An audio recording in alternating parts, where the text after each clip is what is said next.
Yeah.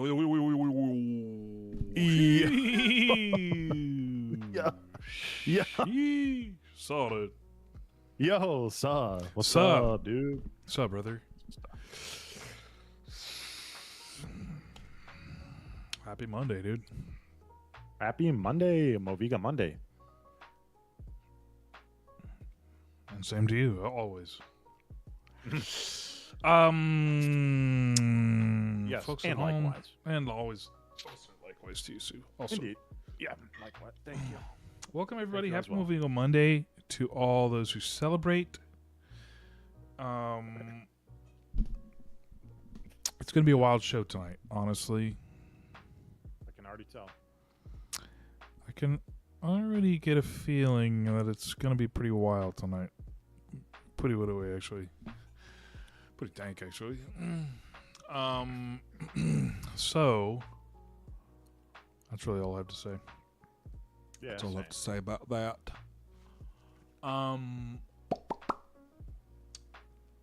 Yeah, baby.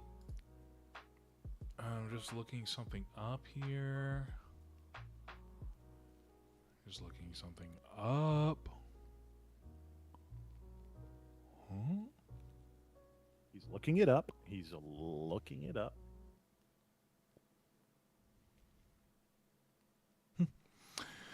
Sorry we're late, everybody.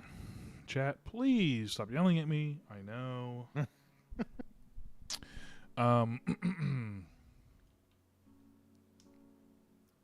Oh my. Oh.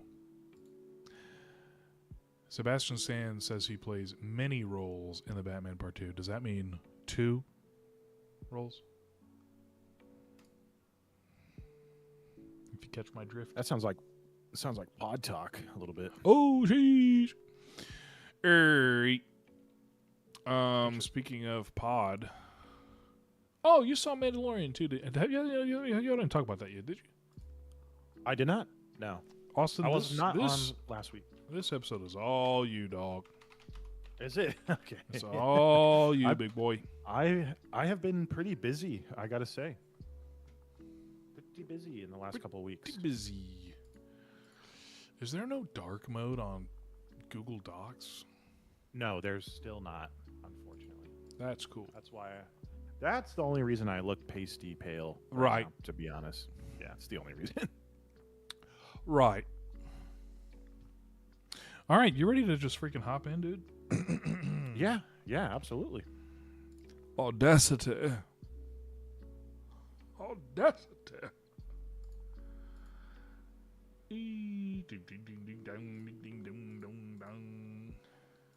I'm recording.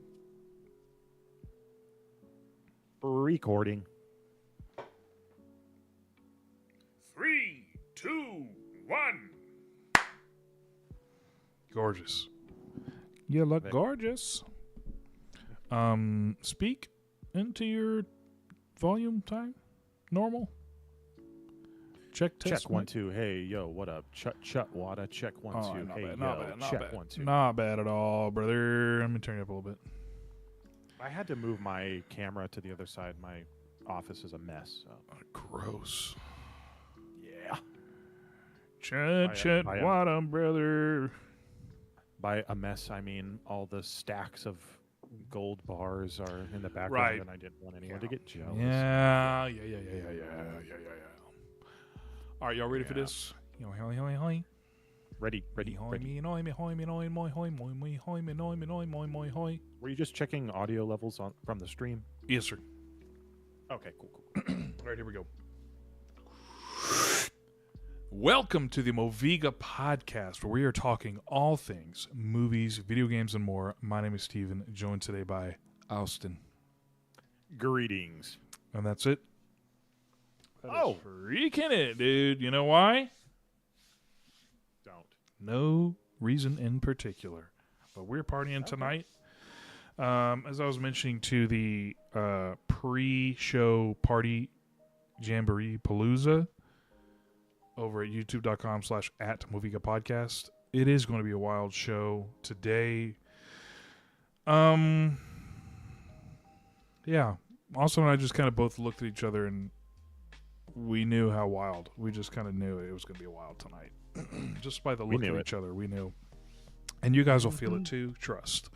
Speaking of YouTube, while we're on the topic, please go check us out at youtube.com/@Moviga Podcast. We'd love for you to join the Moviga crew by subscribing for free. Absolutely free. Go over to our YouTube channel, subscribe, watch us live every Moviga Monday at 8 p.m. Eastern. You can listen to the podcast every Friday, but we'd love for you to join us live. Shout out to chat. Sheesh. So like the stream, go subscribe. Check us out at movigapodcast.com for all the links you'll ever need. YouTube, Spotify, Apple Podcasts, all the places, social media, Discord, be part of the conversation. Twitch.tv/Moviga. It's been a minute, but you know what? Go follow and see what happens. You literally never know what will happen over there, dude. You just don't. No idea. And that's the fun part. So please do that, and we love you. And that's all of housekeeping tonight. Because it is going to get wild. But before we get to all that, it's top 3 time, baby. Yeah, by top 3 time, we don't really know what this is going to go like, because I have top 1. Actually, I have top 2. You have top like 12, because everything you're talking about is what we're going to be talking about tonight. All the wild stuff. Let me check. Yeah. Let me check the run of show here. Sure. Yeah. I'm also like. Oh, I see. Okay. Yeah. I see.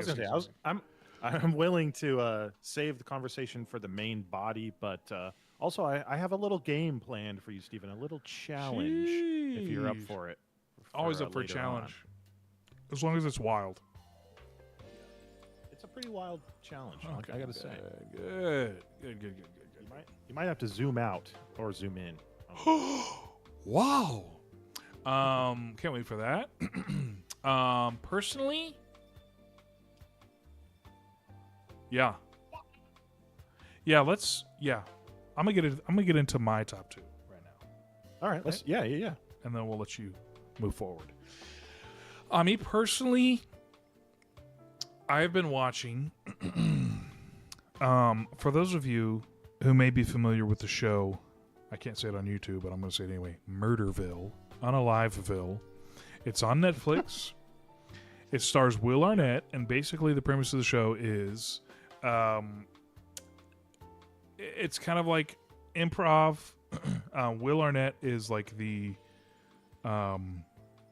he's like a detective, and he's on it every week, every episode, and there's like rotating celebrity guests, and they are always like his partner, and basically like it's his new partner, and they get fired by the end of the episode every time because he always has a new person. And the guest has no idea. All they know is they're coming on like a murder mystery thing, and that's all they know. So they just kind of have to go along with it, and by the end of the episode, they have to like piece together the clues and figure out who they think did the unaliving, perform the unalivement. So like so every episode is like the guest is like the guest celebrity is Will Arnett's like partner, like detective partner. Yep. And they don't get to know, but he knows. Right? He knows. Or how does that kind of work? Yeah. He knows. Yeah. Okay. As far as I know, he knows. He knows as far as I know. So they're supplied clues throughout the episode, or like just based off of dialogue, or how does that? Dialogue, random clues like throughout the room that they may see, and by the end of the episode, it's like, who do you think did this? And it's like crazy. He's like a terrible. I'm trying to remember because basically what I'm saying is that's the American version. Murderville on Netflix. Oh, but it's based on the UK show called Murder in Successville, Unalivement in Successville. And it stars a dude whose name I can't remember. I think you told me to look him up, or we looked him up one time, and I don't recall his name either. Yeah. And I'm binging it right now. Bing.com. You can find everything you need. Bing.com. Tom Davis who Tom I Davis. have no idea who that is until this show. But basically, I've seen clips. Have I talked about this on the podcast before? I don't think I have. I think we talked about it briefly the last time I was on, Oh, yes. Well, but I haven't watched any since then. So I don't know. you should. Tom Davis. I don't know anything about it, but anyway, I saw clips like reels, and they were just cracking me up. So I found it's on YouTube. At least a few Nice. episodes. Okay. But I think probably viewer discretion advised. But basically, yeah, and I don't know any of the celebrities because they're like UK celebrities from like 15 years ago, you know. But Right. it's very funny, and yeah, that's all I have to say about that. But it's quite good. Go ahead. Have you? Or is the U.S. version still coming out, or like? I think it's over. You know- I think. Oh, I is it? don't Okay. think there have been any more. Let me give that a quick bing. Yeah, because And season how 1 long came out are, in like, are the 2022. episodes? Oh, 2022. Gotcha. I feel like they're like 40-ish minutes. Yeah, there was only one season of Murderville, and Will Arnett is a star, but they've had Conan O'Brien, Marshawn Lynch, Kumail Nanjiani, Annie Murphy, Sharon Stone, Ken Jeong, Jason Bateman, Maya Rudolph, and Pete Davidson. Oh my gosh. Pretty, yeah. Kind of stacked a little bit. Yeah, 100%. I like that. That sounds great. And yeah, so Murderville's fun. Murder successful. I think we watched. I've said that word so many times. I feel like we watched maybe 4 episodes, and I'd say like 2 of them were pretty funny, but 2 of them I was like crying laughing. So Very maybe it doesn't. It's not always firing on all cylinders. Yeah. But it's a good Hear ya. watch, especially the first episode, which I think I sent you. So anyway, check that out. That's what I've been watching. Other than that, this is different for me. I haven't really been watching or playing anything else. I haven't played. The last thing I was playing was Replaced, which I think I probably talked about on the pod, and I haven't played anything since then. Which is great. But so for those of you who don't know, I like Lord of the Rings and Tolkien. And I randomly, like, I don't know, 2 years ago, just found this video of this old dude, like, sitting in his little library, smoking a pipe and, like, reading Tolkien. And I feel like I sent it to Moviga, and I was like, I don't know who this dude is, but, like, I like listening to him talk about Tolkien. And he just started getting bigger and bigger and bigger, fame-wise, not IRL.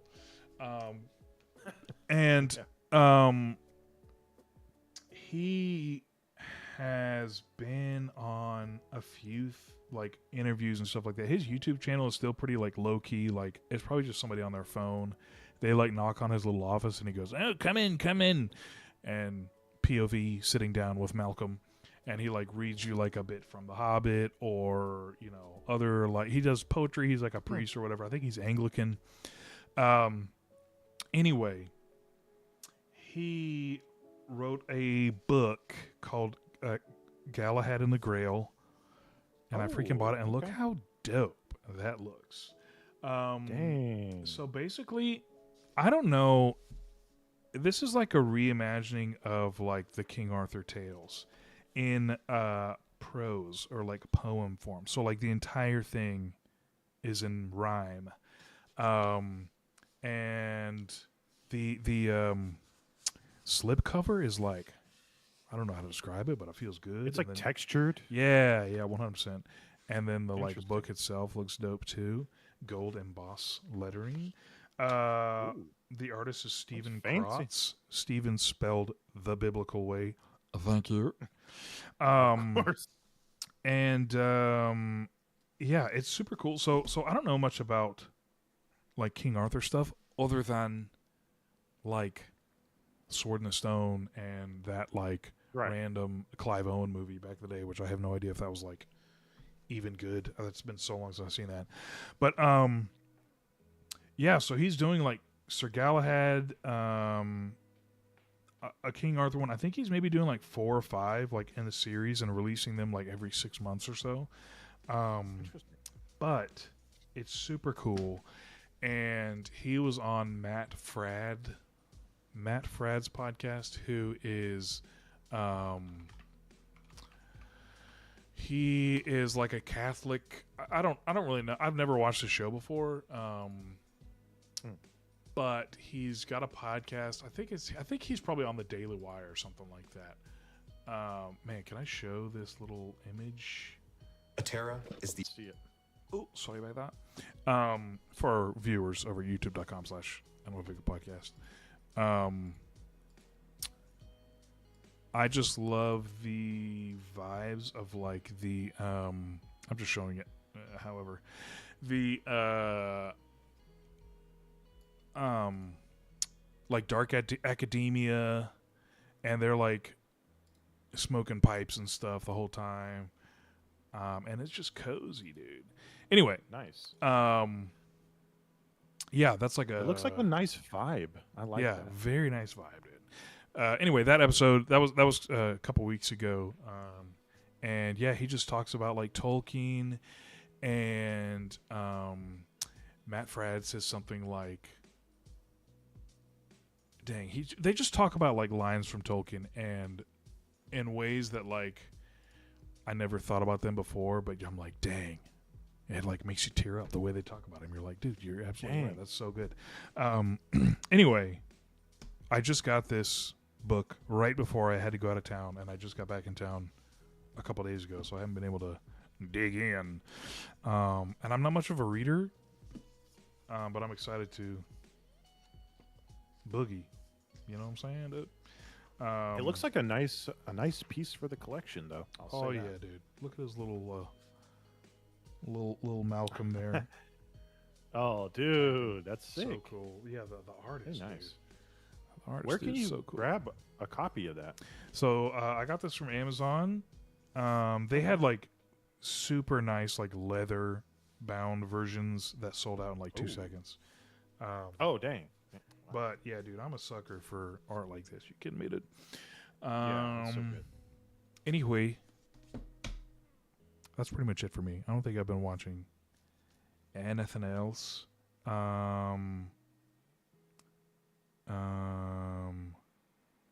We watched Chicken Run Ooh, great. the other Great day, movie. which I freaking love.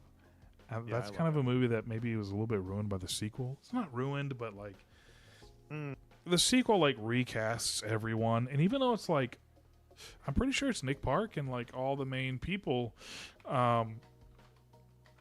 that's worth a bang for sure. Yeah. Is it Kind of a directed by- shame. Let's see. Awesome. I like when they don't say. Oh, directed by Sam Fell. I don't know who that is. He's probably done some stuff. Yeah. I don't know if any of the cast is the same. That's Probably lame. not. Why even? Maybe a couple. At but that point, it almost feels like just do either a spin-off or do something new. Yeah, and it's unfortunate because like it's done really well. They did a Wallace and Gromit movie on Netflix too, which I think that was like Nick Park and everything. But like it's done really well. It looks great, but it's a whole new cast, and like it's just I don't know, not very memorable. But dang, the first Chicken Run, so good. Oh yeah, dude. That's it for me. Do you want to talk? You pick. Maybe you do Okay. top 2 the way I did top 3 plus an extra, and then we leave the other 2 of your choosing for the main discussion. Okay. Yeah. Certainly. Oh, I see. So- Never mind. Do what you want to do. This is literally a free country, dude. It is a free country. I'm happy to live in it. But were you so? I just real quick. You weren't able to get a chance to go see Mando versus Grogu in the theater. Nah. Okay. And I don't Yeah. know if I am, dude. Yeah, I think it's worth. Let's save that for some discussion. I Okay. would say. But I do want to talk about 2 quick things, and maybe we can talk about one of them a little bit longer than Okay. normal here, Okay. and then we'll Okay. talk about the other one. Okay. But yeah, I actually, funny story, kind of hilarious, really, if you ask me. So there are two like kind of more high profile horror films out in theaters right now that I've been wanting to see. I've been stoked about. Backrooms is one of them. Still, unfortunately, haven't got a chance to go see that quite yet. I heard it was really good. Brooks and Tiff went to go see that recently, and they both liked it a lot. The other one is a movie called Obsession, directed by Curry Barker, who's has directed a feature length movie prior to this. Is still a really young guy, only 26, I believe. But the one he directed before Obsession was not a theatrical release. And then everything else that he's done before this has either been a short film or like a comedy skit on YouTube, Instagram Reels, TikTok, etc. In addition to like his rock band that he plays in or sings in, I'm not sure. But anyways, so Obsession, I actually got the chance to go see that earlier today. Whoa! That's actually why we started a little bit late. I got home. Yeah, but Brianna and I went to go see Obsession earlier this afternoon, and honestly, we were able to make it to the 5 o'clock showing at the local theater here, and there was honestly a decent number of people in the theater on a random Monday. A movie that's been out for I think 4 weeks already, 3 or 4 weeks, something like that. I was honestly surprised to see so many people in the theater. But just to talk about the movie for a little bit. So the premise is that there is this group of friends that are like post high school graduates that are all kind of applying to college, kind of in that age range, like early 20s, roughly. They all work at a music shop together, and the main character, Bear, has like a crush or really likes one of his coworkers named Nikki, and he's been like very hesitant to tell her about his feelings. So he has like a moment of kind of a not desperation, but kind of a moment of opportunity that he tries to seize by going to a little like trinket store and buying something that will grant him a wish, and he doesn't know if it's real or not. It's kind of a theme of the movie, like what do you believe in type of thing. I won't spoil too much, but essentially what he does there and after causes a lot of turmoil between him and the girl that he fancies. And what's really interesting about the movie is that it's like obviously directed by someone very young, like relatively inexperienced. I actually saw, like, I was watching an interview or reading an article about the interview, and the director of the film, Curry Barker, was saying like him and his friends like went to film school and everything. They wanted to do this the right way, like go to film school and graduate and become movie directors. And while they were in film school, ended up dropping out so they could direct films on their own. And what's really cool is like they made this movie on a really tight budget, something like I don't know, maybe less than $1 million or something. And the movie is doing fantastic numbers at the box office still, even though it's been out for like a handful of weeks already. And it's also getting great critic reviews as well, which is really, really cool. The movie itself, I think like if you still haven't seen it and you're going to go watch it, I would say try to go in as blind as possible. And the movie will surprise you. It is very unpredictable. Like the main character, Bear, he wants this girl, Nikki, to like him. So he goes to like certain lengths to try to make that happen, and things kind of like backfire in a sense. Yikes. But it's really, really difficult to predict what's going to happen next, and that was one thing I really appreciated about the movie. There are some like quote unquote horror tropes in there but it doesn't feel predictable at all. And I think one thing that Curry said in another interview, that I watched, was that these days horror movie fans, like moviegoers, are a lot smarter than a lot of like producers and executives think they are. So he kept that in mind while he was directing this movie, that the people watching it were going to be intelligent and paying attention. So he didn't want to like disrespect them in any way. And I feel like we talk about things like that here and there on this podcast. Like, I don't need to see a flashback of something that already happened in this movie. Like, I was here, I was paying attention, I saw that already. So thankfully there's nothing like that in the movie. It almost felt like, to me, in my opinion, it felt similar to like an Ari Aster film, the director of Hereditary and Midsummer and Beau is Afraid, to where it's like doesn't over explain anything, but different from Ari Aster movies, it's very like plain in its message. It doesn't leave much up to interpretation, doesn't like have you asking a lot of questions after it's over, which is like doesn't leave anything ambiguous at all. It's kind of like this is what it was, and this is the message I'm trying to send, but in a really brutal and tough to watch way, in my opinion.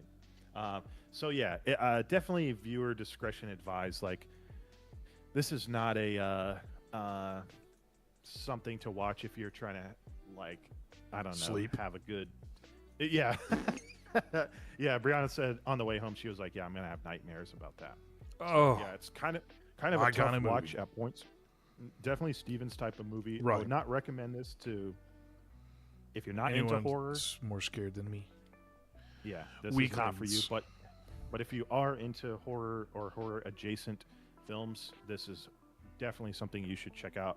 And I know it's not going to be for everybody. It does have great reviews. If you look up the reviews, it's doing pretty good numbers. But it's not like a feel good ending or anything like that. It's not like a good life lesson and you feel better after seeing everything. It's a tough watch, especially at certain points. But yeah, I think it's really good. He already has another movie. I think he's already starting to work on his next movie, which is supposed to come out next year, called Anything But Ghosts, if I'm not mistaken, which I think is going to have some like bigger names, like higher profile Hollywood talent in that. But one last note on Obsession. If you're interested at all in his work and you want to see something he's done before you go see Obsession, just go on YouTube and watch the short film called The Chair. And if that'll give you an indication of like what he's about and like his talent. It's only a 15-minute long short film. It doesn't have any jump scares. It's just a really well told story. It just happens to be horror in addition to that. So yeah, Obsession definitely lived up to the hype for me. I was super happy to see that. Glad I got the chance. So yeah, if you were interested in seeing it at all, but you weren't sure, my recommendation is to definitely go see it. Pass. Next up, yeah. Next. What else? I figured. Let's just talk about it real quick. 007, First Light. Yeah, dude, the first. I believe this is the first Bond game in about a decade. The first new James Bond video game in about 10 years or so. I remember. I'm giving it a quick bing. And by quick, I mean like, give me a second. You know what I'm saying? Yeah. Okay, we got the last one was.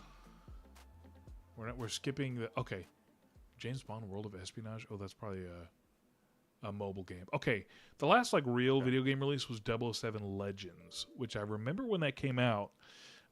Basically, Ooh, I don't remember that one. Put Craig in versions of like older movies. So like there was a Die Another Day level. There was like a Spy Who Loved Me level. There was like a Goldfinger level, but Craig was the Bond. And I remember thinking Because, the first two Craig movies were like early Bond, just became 00. And right. this game came out between Quantum of Solace and Skyfall. And I remember thinking, like, ooh, is this kind of like a bridge? Because in Skyfall, he was like, old dog, new tricks was like the vibe of that movie. It was like, he was older. And I was like, is this their way of saying that, like, all of those Bond movies were Daniel Craig, and those all happened between Quantum of Solace and Skyfall? I don't know if that was ever, conveyed like or whatever. implied. Yeah, implied. But basically, I don't know. It was just a weird, interesting. I think it got terrible reviews. Like, it was very like disjointed, because it was. I think it was. I don't know, just not collected very well. It was just a bunch of random, And here he is in this. So that's that. There are a couple like good Bond games, which maybe we could talk about in a second. Yeah, I was gonna say I remember. I honestly can't remember the name of it, but one of the ones that was in the like PS2 and Xbox era. There's that level where I played it so many times over and over. I used to keep restarting the level over and over because it was like, once you make it through this like sewer tunnel, he like jumps off, does a skydive off of a cliff, and you're like flying down, like avoiding obstacles as he's like skydiving. I feel like that's everything or nothing. It might be. It may be that. Either but that one honestly, or Nightfire. I remember having such a good time playing that game. And of course, GoldenEye on the N64. Of course. But I remember I was telling Brianna about this, but like, I think they did a remake of GoldenEye on like the 360 and PS3, and it was like it felt like a crappy Call of Duty knockoff because it was like a first-person shooter with like some slow-mo thing. I don't know. It just seemed like such a cash grab. Which to this game, like, the point I was going to make with that is that this game feels nothing like that at all. It does not feel. It's not tied into any of the movies. It's completely its own thing. It's developed by IOI, right, from the creators of the more recent Hitman games. It's a third-person action-adventure game with stealth elements, amazing set pieces, combat, action, third-person shooting. Dude, it's just so... I didn't want to hype this up too much, but like, I think some people online have already made the comparison. It kind of feels like playing Uncharted 4 again a little bit. Shoot. Like, you have like this amazing main character who is super charismatic, super likable, and you have these, like, in this game specifically, like these big levels. Like, it's not like open world, I wouldn't say anything like that, but like big environments that you can explore. There's multiple ways to complete objectives. There's gadgets, different weapons, like different areas that you can explore, tons of optional stuff that you can do. It really does feel like trying to complete an objective in like a Hitman game, but you don't get punished for getting caught when you're trying to do stealth, because Bond is completely ready and prepared to fight his way out of a situation. So you learn that very early on. The tutorial is like it puts you in a level at first. It teaches you the controls first of all, but then it puts you in like a level which is kind of like a mini sandbox where you can decide how you want to like capture this objective in the beginning. And if you get caught by the guards, you just have to fight them and then continue to like capture your objective. It doesn't take away any points. It doesn't give you a lower score or anything like that. It's just about how you want to like tackle that mission. Yeah. And yeah, it's honestly, it feels great. Yeah, I remember watching like a dev diary or whatever thing on it, and the guy, the dev was saying that they wanted to get away from in Hitman how people would get caught and they'd immediately just reload last checkpoint because they didn't want to get caught. Yeah. And I think I literally commented on it and I was like, dude, he's talking about me. That is 100% me. Like I and yeah. you know, to an extent I may still kind of be like that, but I appreciated that that they recognized that that's how people were playing, and it is very annoying. And I hate that I like have to do it that way, but I'm like, no, I don't want to get caught. I want to make sure blah blah blah. But I think with a game like this, the fact that they're like trying to still make it fun and seamless and like part of the adventure to even when you get caught, because with Hitman it's all like, you know, some people play it certain ways, like people are okay with like unaliving people or like getting caught on cameras and then they just go and erase it, and I was like, no, I'm only gonna like knock people out if I have to, but I only unalive my target. No cameras are gonna see me, you know, all that stuff. So it was cool that he like recognized that people feel compelled to play that way and they don't want them to feel that way. Because I really liked, I haven't played all the Hitman games, but I played a few of them and I really liked that style of gameplay. Same. So to me it was like, oh, it's perfect that they're doing a James Bond game. But I like that it's sort of Hitman meets Uncharted, that they're kind of branching out a little bit. Yeah, that's exactly how it feels. And I will say, I think, like, to your point, like what he said about how they're trying to design the game really comes across in the level design. So like, for example, I think as of right now, I think I have about 4 or 5-ish hours in the game. So I've done the tutorial, the first main mission, and I'm on the second one right now.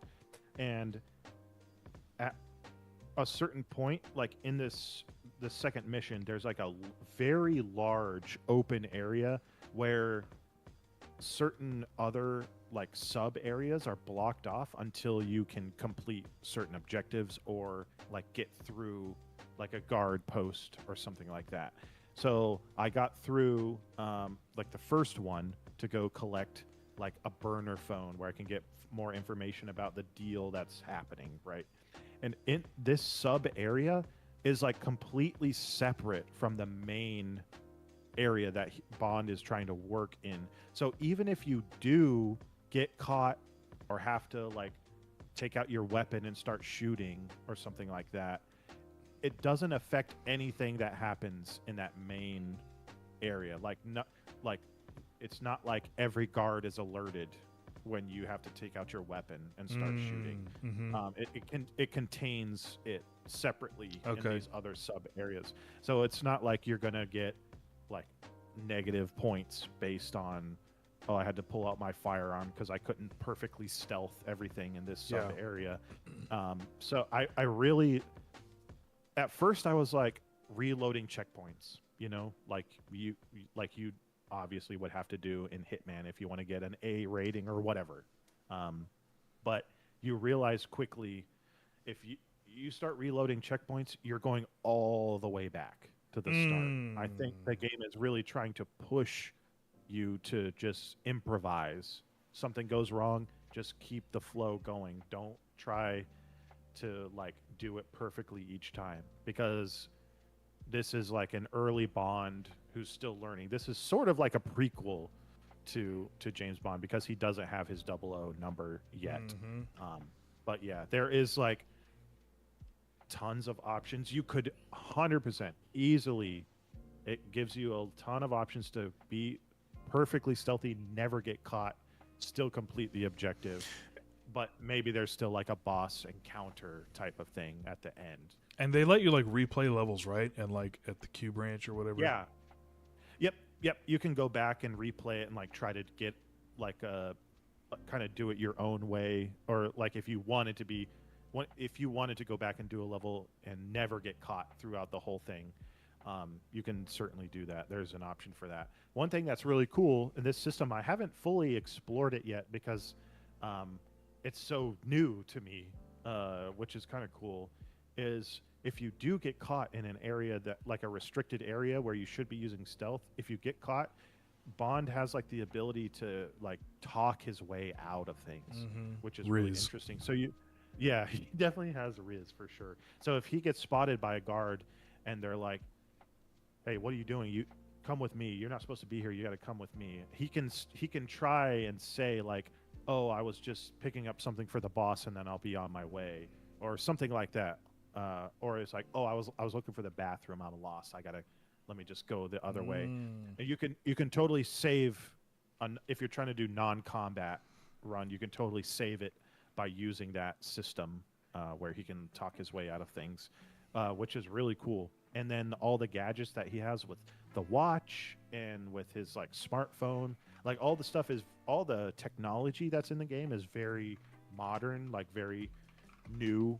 So it seems like the game takes place like in the modern day, in like the year of our Lord 2026, Right. if you will, which is really cool. And then you get options like before you go into missions, you can pick the gadgets that you want to bring along. Like if you want to bring the laser watch and a smoke grenade, you can do that, or you can bring something like poison darts that would make people sick and have to leave their post to go to the restroom or whatever, things of that nature, or something that's like a flashbang to like blind like a guard, or if there was like a big group of people that suddenly caught you, you could just throw out your flash grenade type of thing. So there's options to how you do it. You can play more aggressively if you kind of are okay with focusing on combat and then getting into combat, which honestly, melee combat has its own system and it feels really good. And then there's the third person shooting combat system, which also feels great. There's like a limited like focus meter where you can slow down time so you can aim a lot better, try to make some headshots, or maybe shoot a red barrel that's going to blow up, that kind of thing.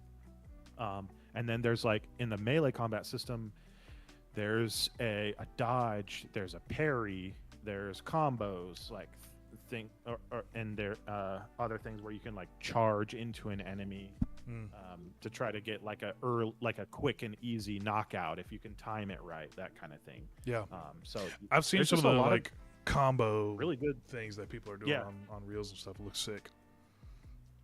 Yeah, it's been a lot of fun. Yeah, I'm itching to get it, dude. I was like that was coming out around the same time as Lego Batman, which maybe next time Justin can come on, he can talk about Lego Batman, because I think he literally said best Batman game ever made. Hot take, dude, kind of. Sorry. Yeah, I really want to play this. Don't tell Haley. Ask my wife if I can get it. Don't tell Harry. Don't tell Haley. Austin, don't tell Haley. I honestly think it's like right up your alley. I think it's the kind of game that you would love. It has that Uncharted 4 vibe, just with the Bond setting and character and everything. And it's a little bit different than probably the James Bond that you're used to, but it doesn't feel like everything still makes sense. Yeah. It all fits. It all feels good. Bond still has his thing. Like, he's great with the ladies. He's conventionally very attractive. Like, extremely lucky. Like, things just go his way. Then there's the gadgets and everything. It feels very classic James Bond with just a much younger version. And it's just been a ton of fun. That's sick, I love it. I really want to play. I heard it's also like just a 12-hour campaign. Yeah. So not a super long one, but then you do have, like you mentioned before, you can replay levels, and there's like other like mini games that you can do in the main hub area to try to get like high scores in the shooting range and the melee combat stuff and all that. So there's more to do after if you do beat the main campain. Have you done much in the like Q headquarters, and don't you have an apartment too? Bond's so apartment yeah, or you something? do. You do start with like an apartment, but so far it's only just been like unpacking where I'm at in the story. So he like goes to the apartment with the other like trainees, kind of like in like the Kingsman, where Kingsman, the Secret Service, like they're all like kind of training for that position in MI6. Yeah. But then after like a certain point in the story, like after that main at like that first mission, then you really a Q lab kind of opens up, and you can talk to a ton of NPCs, like in Q lab at MI6. Like so many people and NPCs to talk to, and not to mention just like the amount of characters that are on screen or in certain areas all at one time. Honestly, it's like kind of shocking, like how good it looks, considering how many people, like how many characters, kind of inhabit the same space. It's really cool. Dude. That first mission is like it's like a chess tournament, and it's like a packed out hotel lobby venue of like this massive hotel. And so like every seat is filled, and there's tons of people in the balconies and on all the hallways surrounding it. Staff doing like cleaning staff, laundry, bellhops, all that kind of stuff. It's like absolutely, it's sprawling. And there's a full outside area to it as well on that first mission. It's Ding great. boy. It's really cool. Yeah, that sounds sick. It's been a while since I played a Bond game. I did not play 007 Legends. I did play the GoldenEye remake, which was so weird. That was another thing where it was like, oh, they're putting Craig in these like older 007 titles. But yeah, I played a little bit of that one. I don't know if I ever finished it. Obviously, Agent Under Fire. I don't think I ever played Everything or Nothing or Nightfire. But obviously GoldenEye. From Russia with Love. Did you ever play that? I don't think so. Dude, I don't believe I did. It's been a long time, obviously, but I thought it was sick. I think Sean Connery came out of retirement to reprise his role as 007 and voiced that. And it was pretty fun. And then third-person shooter. Yeah, it was cool. I remember, I think Natasha Bedingfield did the song, and she had a little cameo in the beginning. Thought that was cool. Oh, nice. And then Quantum of Solace had a game, and they had like flashbacks from Casino Royale, so there were some Casino Royale levels. And back then, I was absolutely obsessed with Casino Royale, dude. So I would just play those levels over and over and over again, dude. I loved Casino Royale. It's awesome.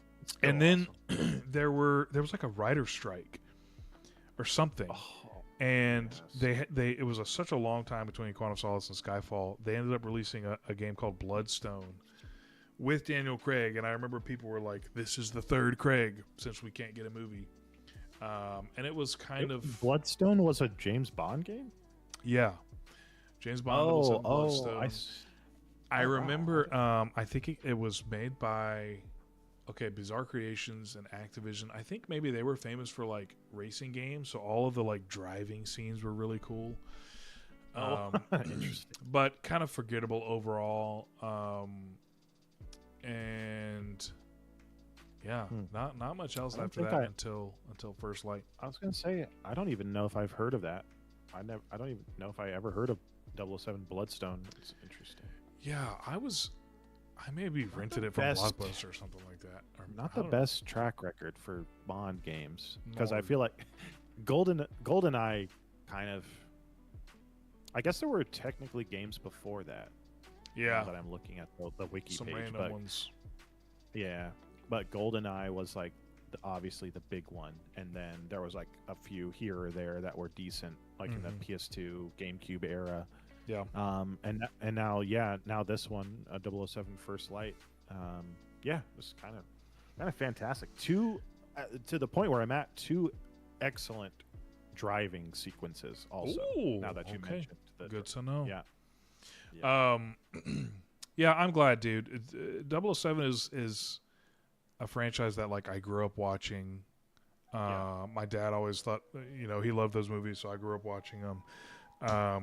And Casino Royale was like my favorite movie for so long. Quantum of Solace was a little disappointing. Skyfall obviously was great, and then Spectre was just so bad. And then No Time to Die just like man, it just left a bad taste in my mouth. It was just kind of like mid, and I don't know, dude. It's just like they set stuff up. The sauce. Yeah, it did not. They set stuff up with the other Craig movies, and then they were just like, oh, whatever with this one. So yeah, it kind of left a bad taste in my mouth. Not nearly the way Dial of Destiny did with Indiana Jones, but it's one of those things where like the Marvel Cinematic Universe is like continuing, whereas the 007 universe just always resets.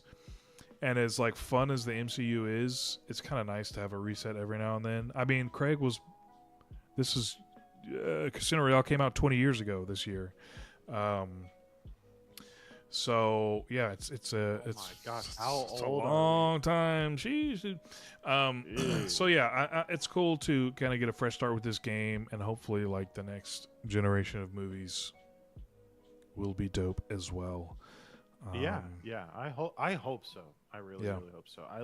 I really like the setting and the vibe of the game a lot. It's really really good. I think you will love this game, Steven. I think this is right up your alley, honestly. I believe you, Haley, if you're watching. It's only Don't say $70. anything. Don't say anything if I have permission. Thank you. All right, No quick news break. is good news. Yeah. That's right. All right, we got to take a break. To the other room. Stick with us. We'll be right back.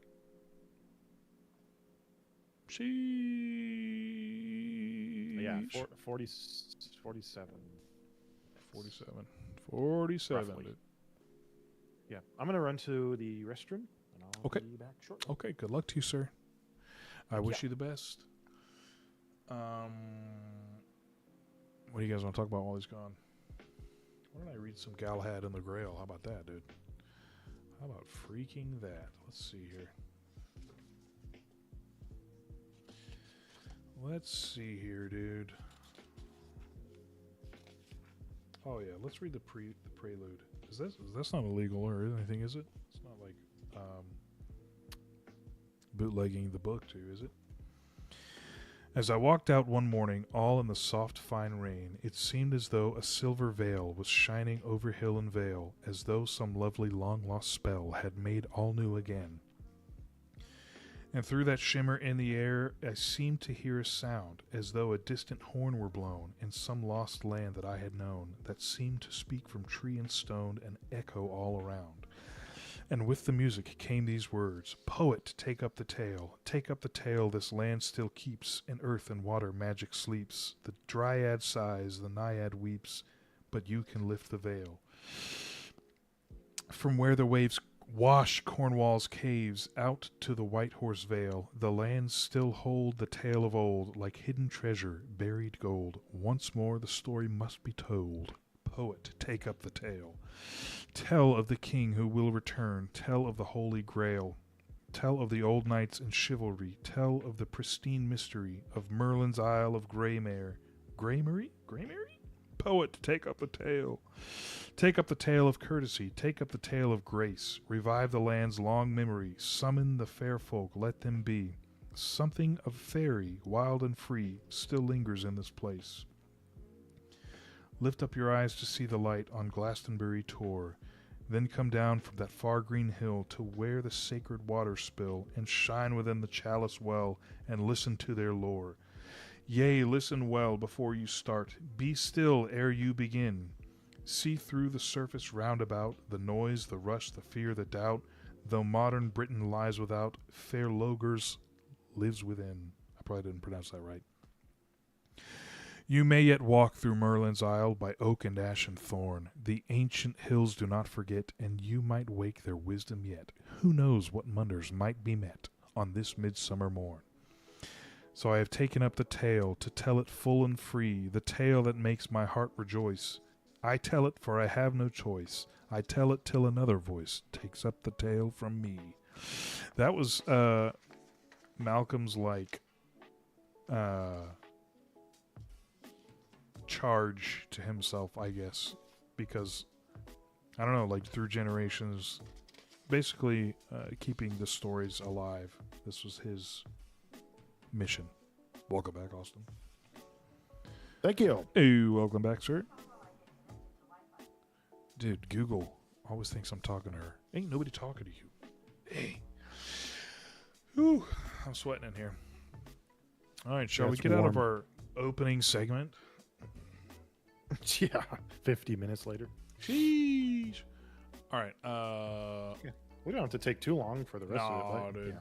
Mando, a little bit of backrooms thoughts, and then game time. Yeah. Oh, yes. All right, I'm let's very do well it. prepared. Oh, shoot. I'm very kind of prepared. All right, you ready for You better this? be. Yes, sir. Welcome back. Thanks for sticking with us. One of us here saw Mandalorian and Grogu, and one of us didn't, and I'll let you figure out which is which. Austin, tell us about the movie. Yeah. Okay. So if you aren't aware, The Mandalorian has been a series, kind of the premier Star Wars series on Disney Plus. I don't know what year maybe for the last 2019. 4 or 5 years. 2019 is when it started. 2019. Because yeah, that's right. my firstborn was born, and I remember like being Yeah. so stoked to watch it. Yeah, that's funny actually, because this podcast actually has some history with The Mandalorian. That was, I think, the first thing that not only was it the first live action Star Wars on Disney Plus, also the first live action Star Wars in a while, anyways, Steven's house, big TV, the Moviga crew Picture this. decided to wait to watch it until we could get to Steven's house, watch the episode, then record an episode of the podcast. That's how it went, right? We all came over to your house to watch. Oh man, you might be right. We like recorded it after watching it. Like right after watching the very first episode of The Mandalorian. I remember being so stoked, and I got the action figure, and I put it in front of my fireplace and took a picture and put it on the Moviga Instagram page. Yes. And his brown cardboard. This is what Disney do and Star Wars do. They have it coming out. They release toys, and then it comes out, and he changes something about the character changes, so they can then release different toys. So they released all the like leading up to this movie in his brown armor, and then the show comes out and he gets the cool Beskar armor, and then they're like, "Gotcha! You gotta buy more toys." Yeah. More toys. Anyway, Oh, more toys. Yeah. So yeah, so after I think how many seasons of Mando? 3 seasons, I believe. And then kind of a spin-off, I would say, the Book of Boba Fett kind of felt like a spin-off of the Mandalorian, just because it kind of ties in same time period, that kind of thing. But yeah, they finally, Disney finally released a movie of Mandalorian and Grogu, and it's it's also kind of its own spin-off of the show. I think it's kind of like set during a time period where it could just randomly take place between any 2 episodes during the show. Oh, interesting. Yeah, it doesn't feel like it's a prequel or a sequel to the show at all. It doesn't feel like it's after any certain point. Yeah, They don't mention anything about like season 3 and no.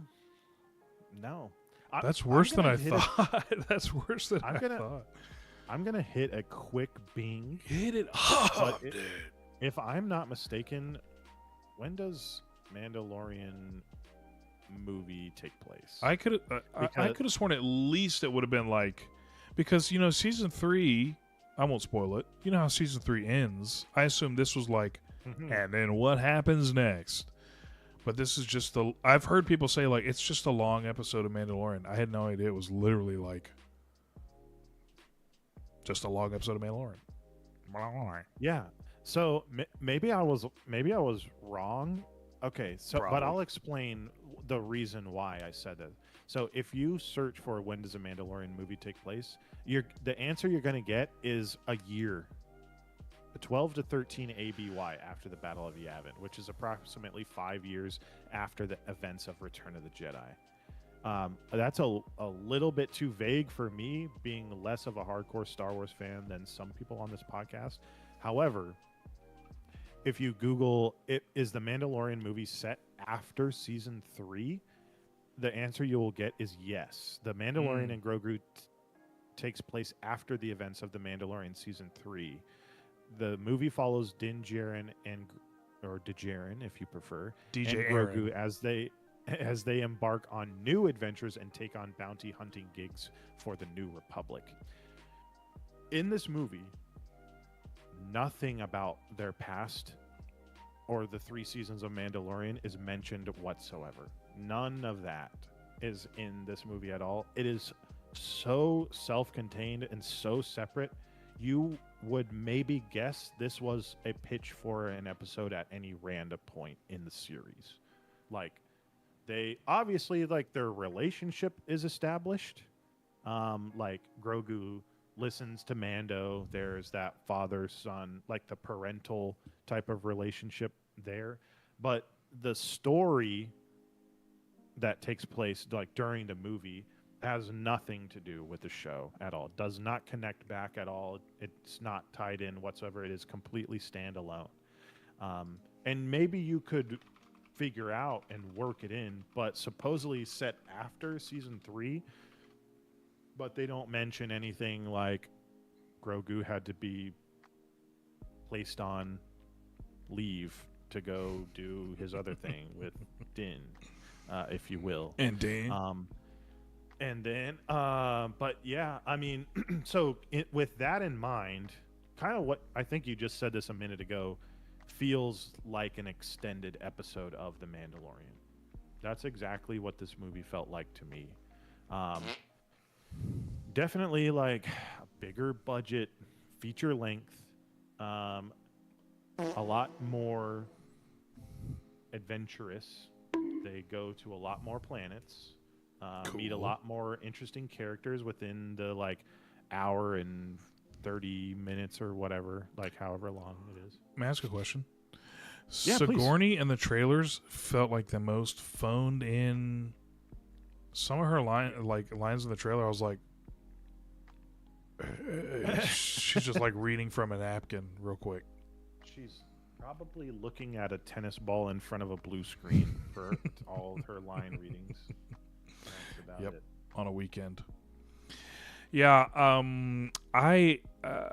I've heard such things about this, and I don't know, dude. It makes me so sad because, like, you know, I don't want to get into it, dude. I literally, like, I've said 1,000. Oh man, hit me. Literally, hit just me. like I almost don't even care about Star Wars anymore, and I say that with freaking Star Wars stuff all over my room. But like, I have coworkers that like I joke with.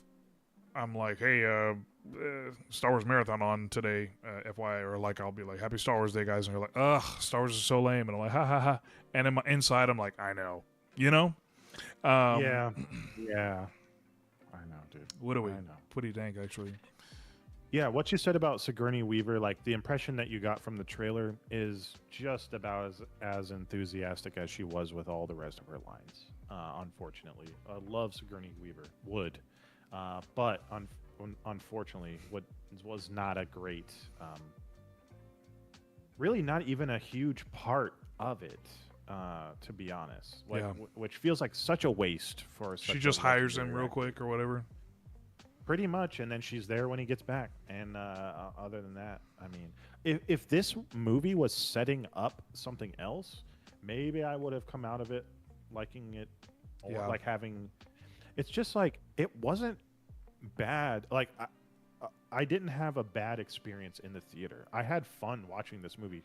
It was absolutely action-packed and had a lot of really good characters in it. It just unfortunately falls into the same slot that the other Star Wars spin-off movies do, where they're like, yeah, there's some really good moments, there's some great characters, some great cast choices, like Alden Ehrenreich or whatever for Han Solo. I thought was a great choice. Childish Gambino playing Han Solo, really good choice. Things like that. But it's honestly, like, brutally honest, just kind of forgettable. Like, this had some fun adventure moments, and some interesting characters that haven't really seen that type of thing in a Star Wars movie before. But I don't, like, there's not really any reason to recommend this to a Star Wars fan. There's not really any reason to rewatch. And honestly, I don't see the reason for making this movie in the first place if you're trying to make something that can go along with The Mandalorian. Yeah, dude, Disney just like we've been saying it for years. They just like they don't really know what they're doing. They're kind of fumbling. And this is our childhood franchise, dude. And for this to be the first Star Wars movie in was Rise of Skywalker the last one, 2019? Yeah. Uh-huh. 7 years. The first one in 7 years, and for it to be like I don't know, just have fun. That's insane. Literally. That's insane. Yeah. It is. It's unfortunate.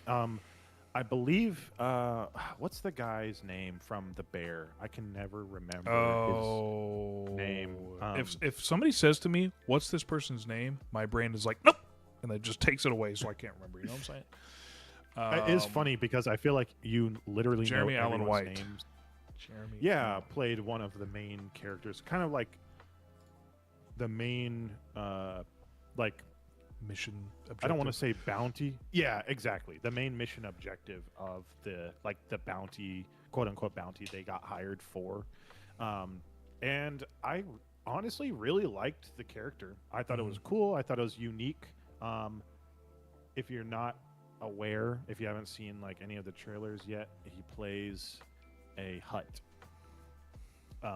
So you get to see a lot of that happening on screen, which is kind of rare. I feel like the Hutts in most of the movies are generally kind of constricted to one spot.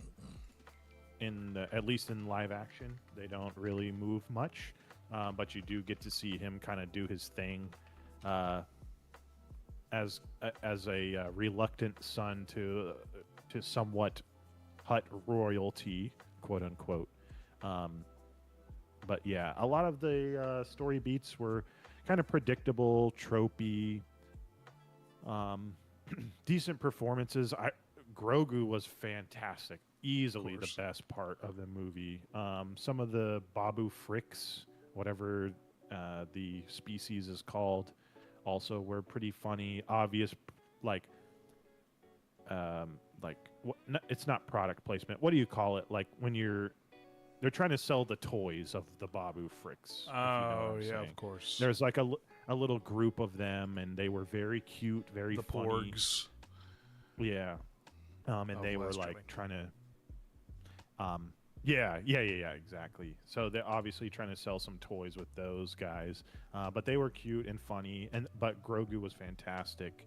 And they gave him all the perfect little like expressions or like baby noises, like him turning his head at the funniest time, like that kind of thing.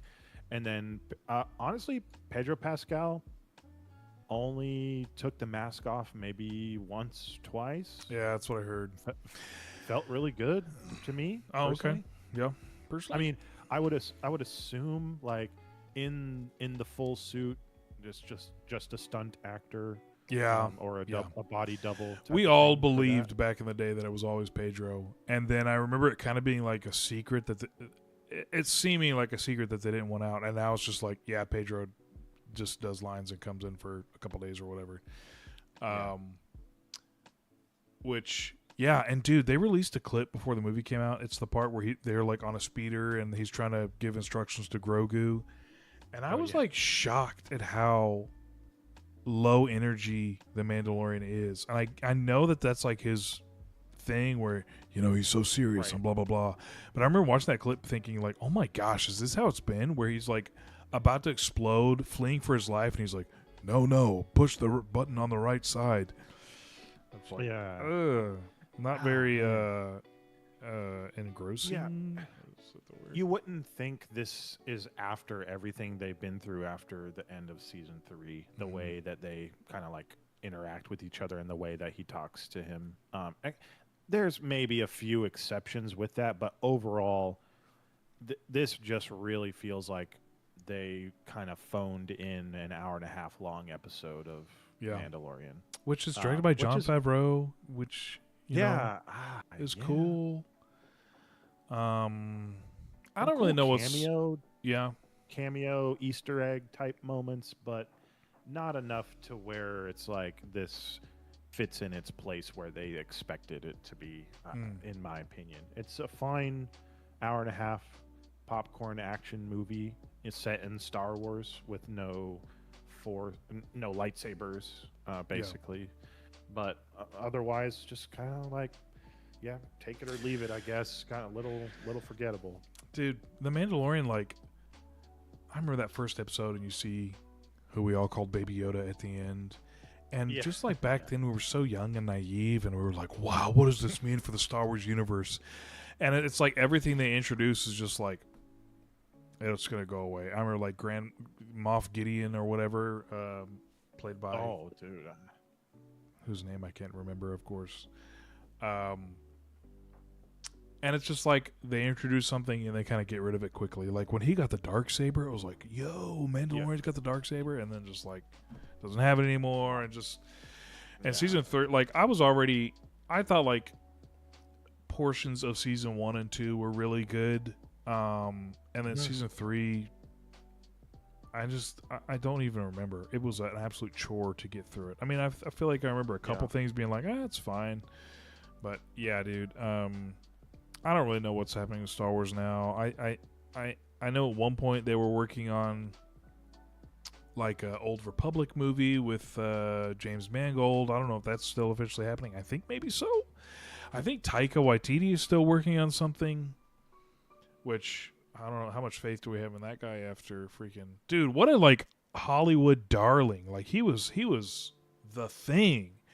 And then he just absolutely phoned in for Love and Thunder, and everyone's like, bro, this guy sucks. That was very unfortunate. Because Thor Ragnarok was great to me. I agree. And just an absolutely abysmal follow-up to that. It was just... so bad. Go ahead. I was just going to say, to your point, Brooks and I were texting earlier regarding Star Wars. And this doesn't necessarily have anything to do with Mandalorian versus Grogu, but it is kind of on the topic that you mentioned, where right now in Star Wars, like introduce a cool idea, but then just kind of let it, kind of disappear, not really follow up on anything. So to call out Brooks real quick for his controversial opinion, he said, I think Gore Verbinski should have directed the Star Wars sequels. Whoa. The director of like the Pirates of the Caribbean and I think like the Lone Ranger. And dude, he's good. I mean, he gets a little funky, but yeah. The thing is, like the way that the Star Wars sequels panned out with JJ doing the first one, and honestly, I'm still a big fan of Force Awakens. It's no one is ever going to convince me that was not a great movie. Yeah, I realize the story played it really safe, but that and the next one did not. I was always fine with that. But if JJ, obviously we've talked about this before on the podcast too. If JJ just did all three, I think we would feel a lot better about Star Wars. Yeah. If anyone would have done all three, I think it would have worked out better, honestly. Just the fact that they had no plan. I think the biggest problem with Force Awakens was killing Han before any kind of reunion could happen. I agree. And then Brooks went on to say, to be honest, though, J.J. Abrams was never the problem that some people say he was. The problem was that Disney rushed to produce a theatrical Star Wars film as soon as they bought the rights from George Lucas. If they'd taken any time at all to write a logical story, nothing would have went as wrong as The Last Jedi solidified. Yeah. And then so after we kind of went back and forth a little bit, and then he mentioned Gore Verbinski, if he would have been able to do a Star Wars movie, talking about like the movies that he's directed and how good of like a world builder and like character developer that he is. Like obviously just think about the first three Pirates of the Caribbean movies, so many great like memorable characters that all feel very real. And then that made me think of sorry. That made me think of like all of the things that we have gotten from Star Wars that have started and have never rounded out, like things like you mentioned with Grogu's species, so we all thought, oh, what does this? Are we going to learn more about Yoda and his backstory, and the other, like what species he is? Where did they come from? Why are they all so force sensitive? That kind of thing. And in this movie, that could have been explored more, and just nothing. We've been given nothing from everything. Starting something that they can't finish is the name of the game. The only like critically acclaimed Star Wars thing has been Andor, and that was like,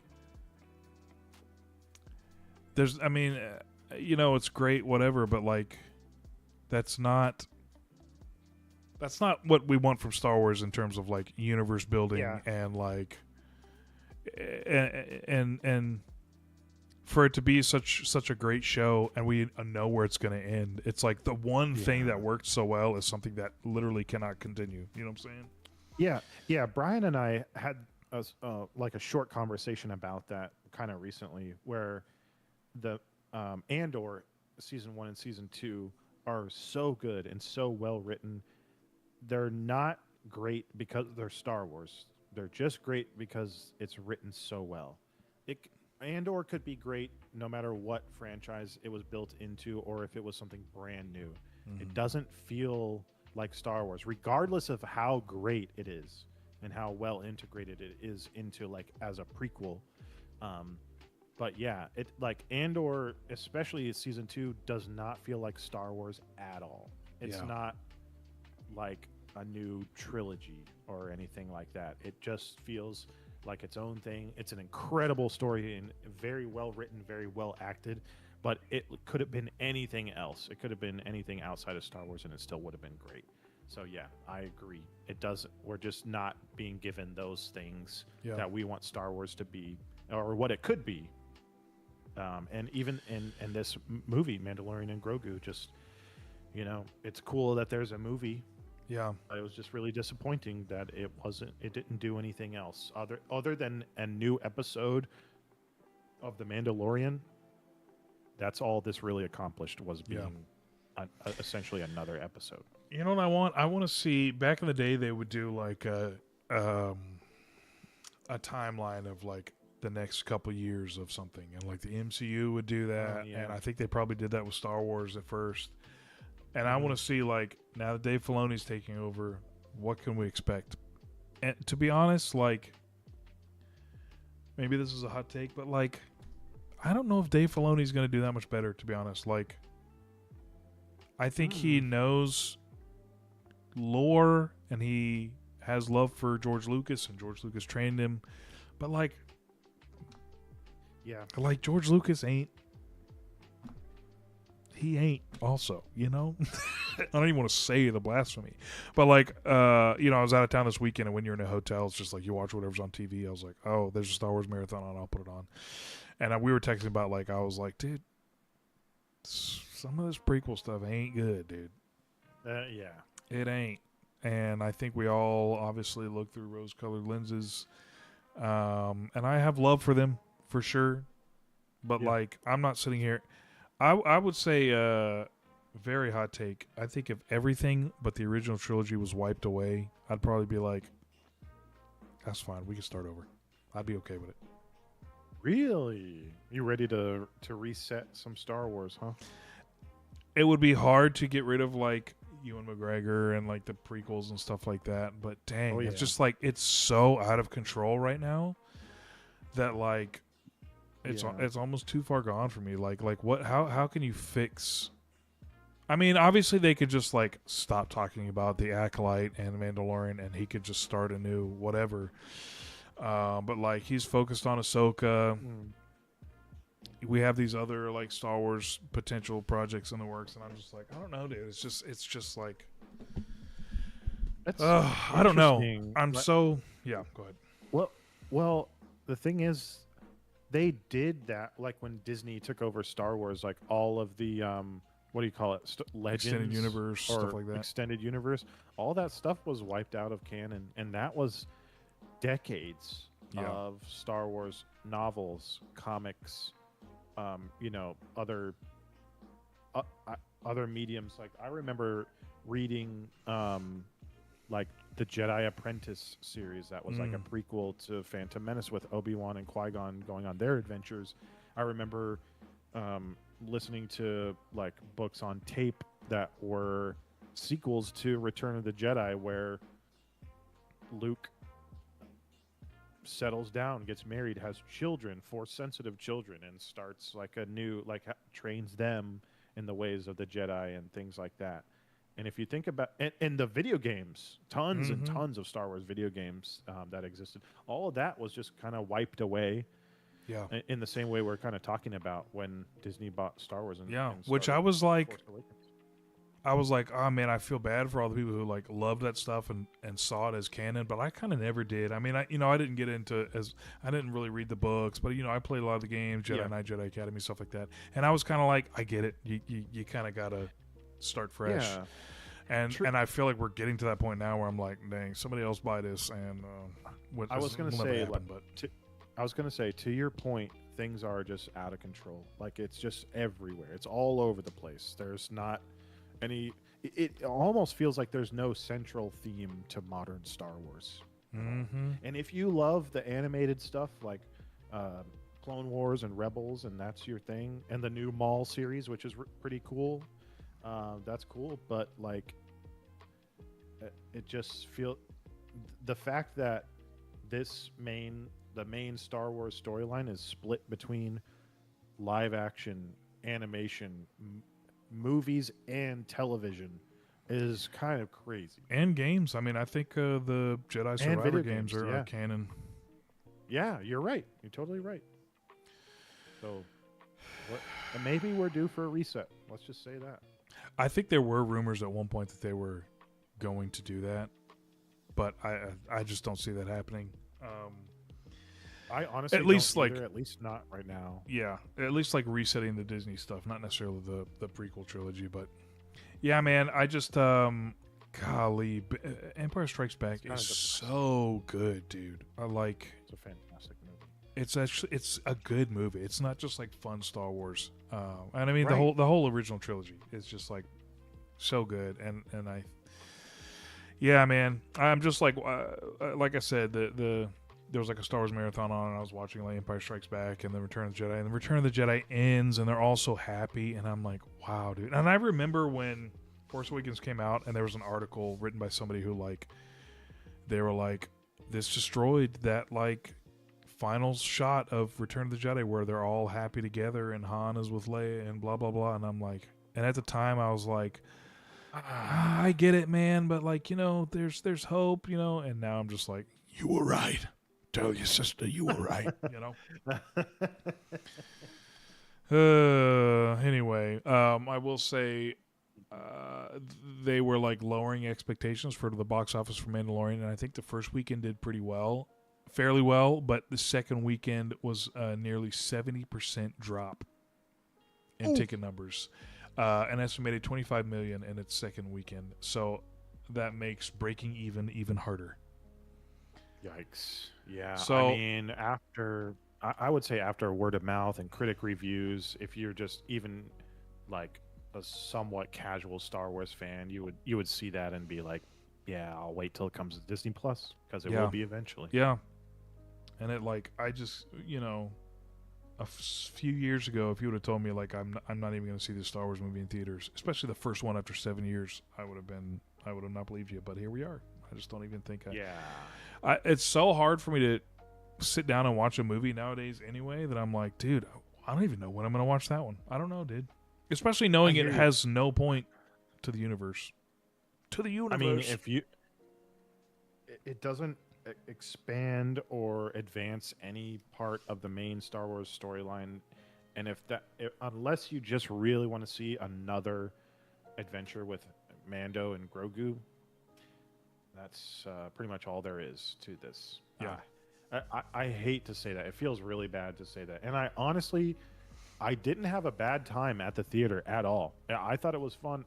There's really great comedic moments, tons of really good action, like great looking characters and stuff, but at the end of the day, like, this is just kind of another entry into Star Wars that's just kind of slotted there somewhere in the middle, where they don't want to take any risks and do any and like upset anything, and yeah, just gonna kind of file that away within it, just an episode of The Mandalorian.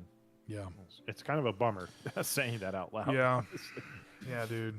And the way I I was did- talking about. Sorry, go ahead. I did have a pretty great theater experience. To be completely honest, there was a Mm. couple people in full costumes out there Nice. in the lobby.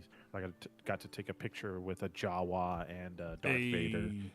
so that was pretty cool. Dude, I felt good after Rise of Skywalker, and I didn't hate Rise of Skywalker as much as a lot of people, but that was the same thing for me. He came out and like Vader was there and some stormtroopers, and I was like, oh my gosh, best day ever. Yeah, but anyway, the way I was talking about like 007 gets a reset every decade or so, Yeah, and like the Batman or Spider-Man. yeah, the Batman and now the DC is getting a reset. It's like, will that ever happen with Star Wars? I don't see how it will, because I don't know. the legacy I mean, characters are, Mark Hamill and all them. Like, how do you reset that later on? What's tough? Unless- It would feel disrespectful to Yeah. these. Well, yeah, still living actors Yeah. for the time being. Yeah, dude. I don't know, wish. dude. I don't know what. There's a solution. I don't know what it is. But I hope for a better state of Star Wars. That's pretty much Same. all I can say. Same. Hopefully, Filoni can figure something out to make us care about all this again. And I know people do, and whatever. But yeah, I mean, they're not like putting original trilogy characters in Disney World again, and there's obviously like not enough love for the sequel trilogy and current Disney Star Wars, so they're kind of scrambling, which I feel like they've been scrambling for years. So we'll see. We'll see what Filoni can cook up. Moving on. Yeah. Real quick, I was just going to mention Warhorse Studios making a Lord of the Rings game. Hello. Yeah, dude. Yes. Sir. From the people who made Kingdom Come Deliverance 2, which you played a bit of. I haven't played, but I heard it's incredible. Yeah. I will say first person Lord of the Rings makes me a little sad. I love third person games. But who knows? It could be first person or it could be third person, but obviously that's not going to make or break it for me. The important thing is that Kingdom Come Deliverance 2 was super well received, and apparently they just like know how to build a world, which is very important for Lord of the Rings. So, dude, which I think we're years and years away from it, because they're working on another Kingdom Come Deliverance game as well. But I think they split. I don't know if split's the right word, but they have like a portion of them working on Kingdom Come Deliverance and another portion that they're calling like the Fellowship Studios or something like that. Very clearly, like a few devs or however the hierarchy works. Yeah. In that portion, so it kind of seems like we may be getting like an open world Lord of the Rings game. Who knows? Maybe we'll get like a couple like indie vibe, smaller scale games. Yeah. But yeah, I hope that, dude, my prayer is that what has happened to Star Wars does not happen to Lord of the Rings. Please, God. Oh man. And now, I can see why you're worried about that, just because of how spread out Lord of the Rings stuff is right now. Yeah, and I never would have thought it would happen with Star Wars, but it did. And now Peter Jackson recently said that Christopher Tolkien was J.R.R. Tolkien's son, who would never let the Silmarillion get into the hands of movie production company, but he's like, Christopher's kids are a little bit more open to it. So, dude, who knows? We might get some Silmarillion stuff, which would be so cool. That would But be cool. Careful, But. careful. Please be careful. Yeah, I hear you. And I think honestly, like Warhorse Studios getting handed that new Lord of the Rings like video game IP is IP is not the right word, but the fact that this studio that with the first Kingdom Come Deliverance game being a little bit less of a hit than the second one, them learning so much. And I remember I was watching the Skill Up review of Kingdom Come Deliverance 2 on YouTube, and he got to interview them and talk to some of the game devs and the director and stuff, and talk about Kingdom Come Deliverance 2 was the game they were trying to make with the first one, but they didn't have the experience, they didn't have the budget, things like that. And Kingdom Come Deliverance 2 being, a game of the year contender in a year where so many great games came out. I'm pretty sure it released the same year as like Baldur's Gate 3. And what was the other? There was another big game that came out the same year as Baldur's Gate. Not Elden Ring. Elden Ring? Yeah. Maybe? I think. I don't remember. No. Probably not. Give it a Bing. Hop on over to Bing.com, dude.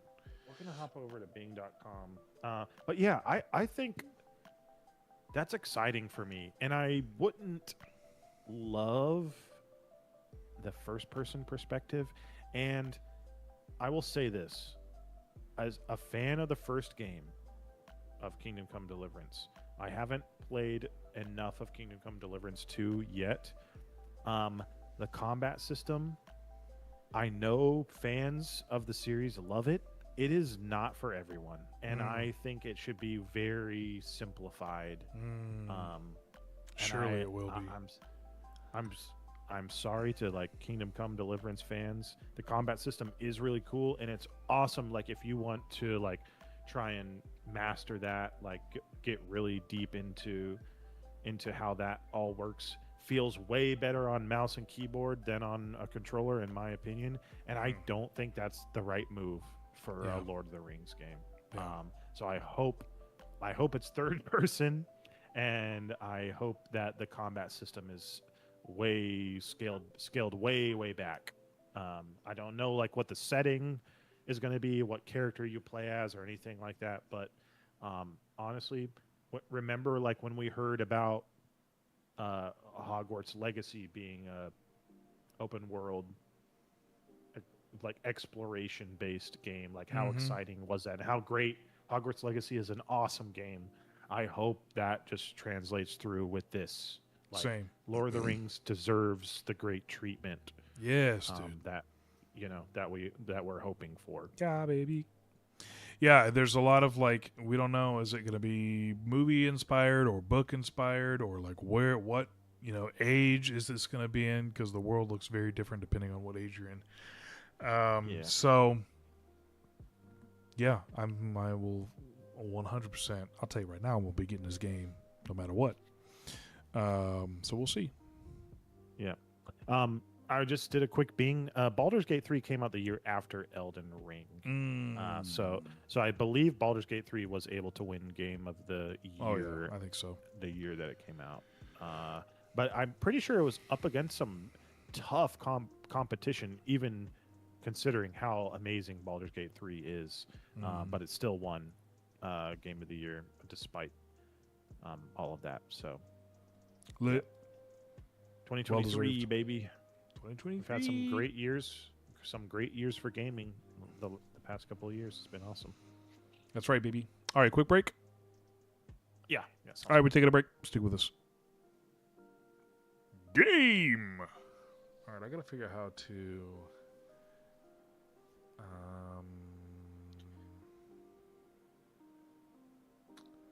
Man, how can I? Honestly, if you wanna let me host the game and let you do the thing, I got you. The thing? I would like to give you, do my thing for you, but I don't know how you would see it without just seeing the stream. Because if I share my screen with you, you could send it. You could message it on Discord at the same time that you show it, and I could just bring it up on Discord. Let me see if I can get rid of the... Man, I wish I could put the chat somewhere else. Pop out the chat. Can you pop out chat? On YouTube? Or what? Hold on. Or on Discord. I think I'm about to cook here. Let this man cook, gentlemen. I might be able to cook. Sorry, everyone. You have it... Oh...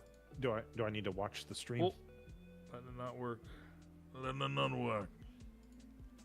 Oh crap! Sorry, everybody. You haven't played either of the Kingdom Come games, have you? No. Okay. There we go. They're, there we go. And the first one, I do love it. Unfortunately, I think it is a. Oh man, it's tough to. It's not an easy recommend, to be completely honest with you. It does feel like playing an early Bethesda game, like an Oblivion era type of game, in a good way. Mm-hmm. But it's a little bit too hardcore for my personal taste. Like in terms of you have to eat to stay healthy, you have to sleep to stay rested, and then the combat system, melee and ranged, it requires some patience and some learning. And for me personally, I would prefer it to be a little bit more casual in those areas. Yeah, and I say that as like a big Soulsborne, Elden Ring fan, of course.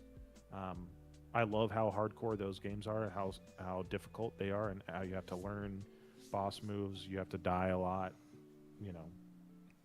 But that game, I think, yeah. Yeah. All right. We'll just do mine first quickly. I think I figured it out. Can you see my my screen share or whatever on Discord? I'm looking at. I see the IGN article. Star Wars Mandalorian. Perfect. Let's see if. Hold on. Oh, this will. See the Publix ad. Change stream. Hold on. Okay, entire screen.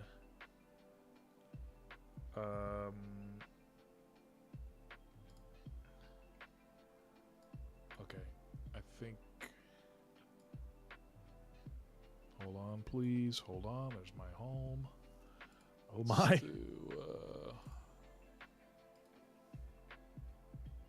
Oh, you got a little Khazad-dûm background going on. Khazad-dûm. Okay. All right. I think we're good. All right. Don't look at it right now. No, look at it right now. Let me make sure I can do this right. Okay, put that over there.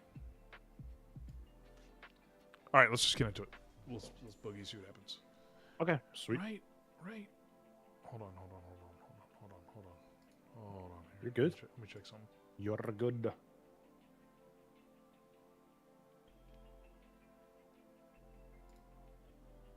How am I going to do this? Okay, look away for a second. Look away. Don't look. I will.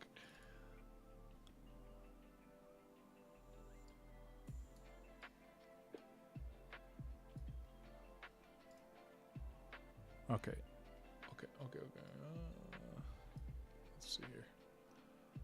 Let's see here. Oops, wrong button. Okay. Oh yeah, baby.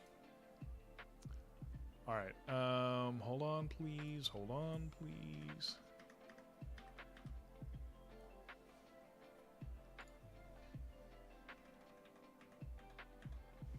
Okay. Hopefully this works. Okay, I think we're ready. Are you ready, sir? All right, here we go. Welcome back. Thanks for sticking with us. We went a little long on those discussions, but we're still going to play. You know, we're still going to get wild tonight. We're going to play a little game. Yeah. Austin has a quiz for me. I have a quiz for him. I'm going to go first. I think he'll probably get mine a little quicker. So we're going to go through it.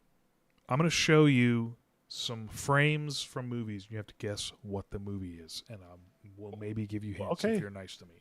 Okay, I like. Nice. Okay, I like it. Okay, cool. You ready? Cool. Yeah, I'm ready. First one. Can you see it? I can. This looks like. Oh my gosh! For our listeners. All right, so so it's like a desert scene with somebody in the distance. It appears as if they're riding on some type of vehicle, or perhaps a steed, a mount of some kind. A living steed. That I'm looking at. Is this from a movie? Oh yeah, these are all movies. Sorry, apologies. These are all movies. Okay, yeah. Man, I kind of want to go Phantom Menace. with this one. Excellent No? possibility, but no. Oh, not quite. Is it a Star Wars movie Nope. or no? Not even close. Not even close, dude. All right, so it's in Maybe a you haven't desert, seen it. and I don't There's know. a black figure.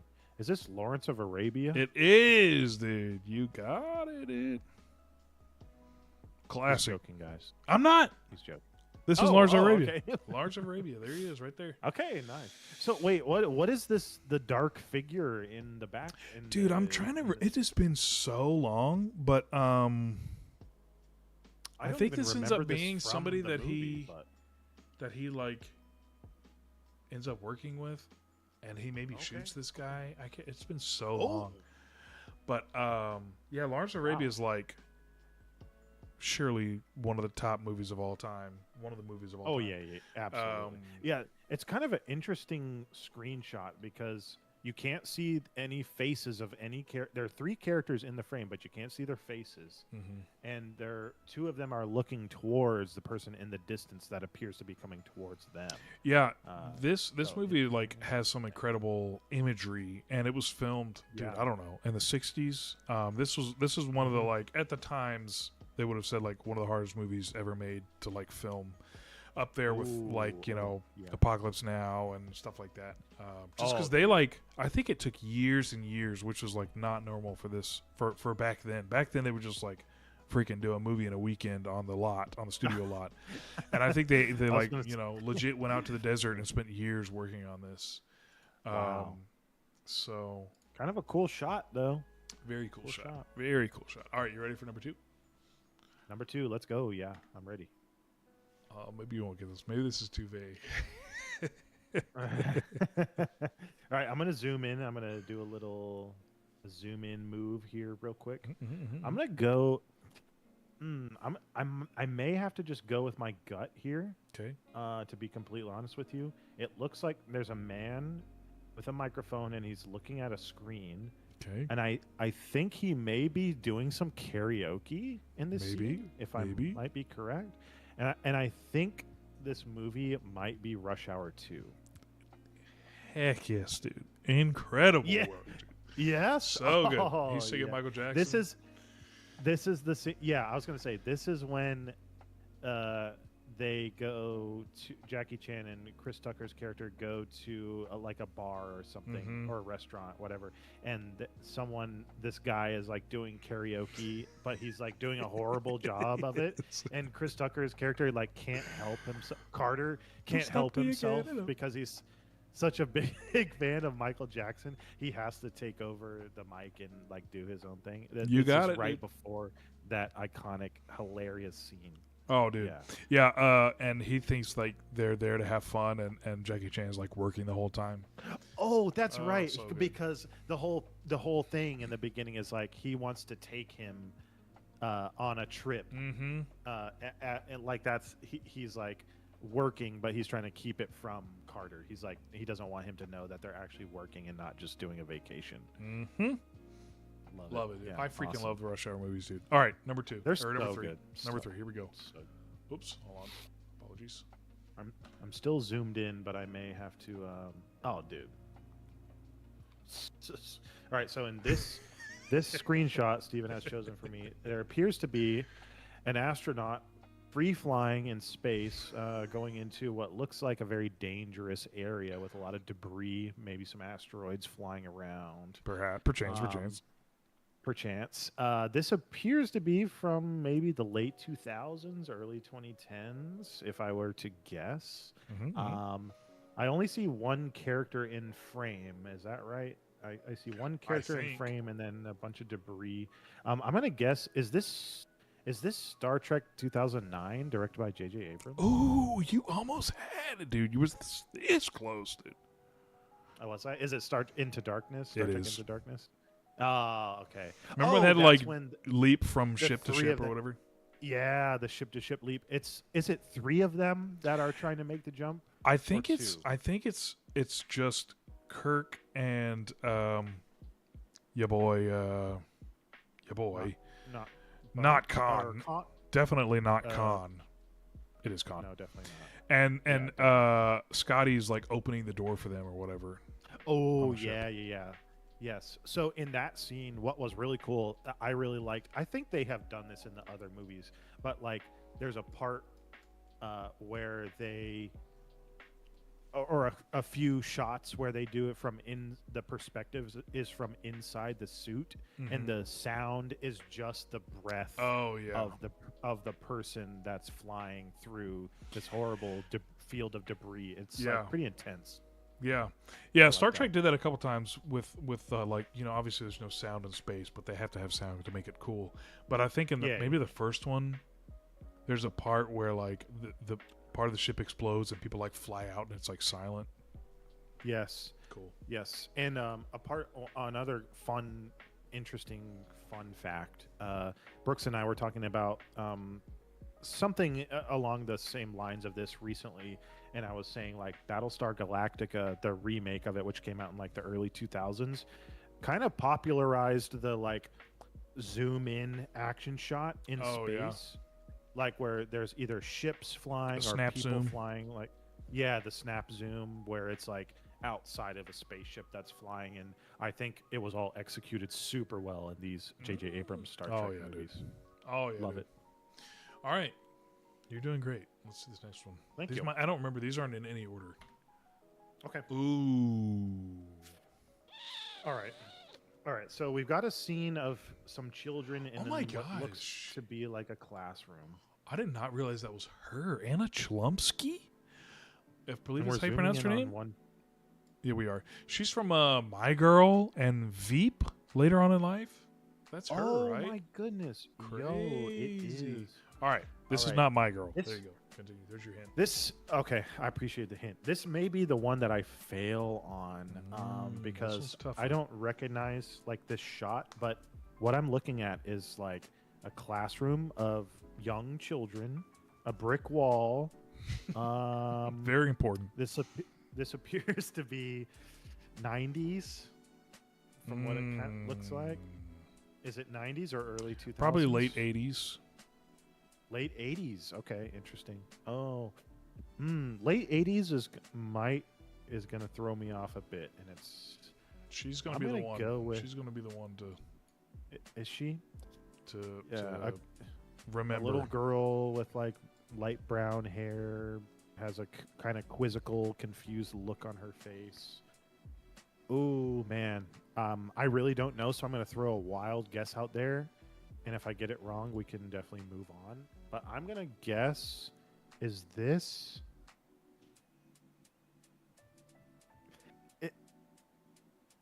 Gosh, dude. I'm going to embarrass myself just a pinch here because I have no idea what this movie is. Is this like Big Daddy? Decent guess. No.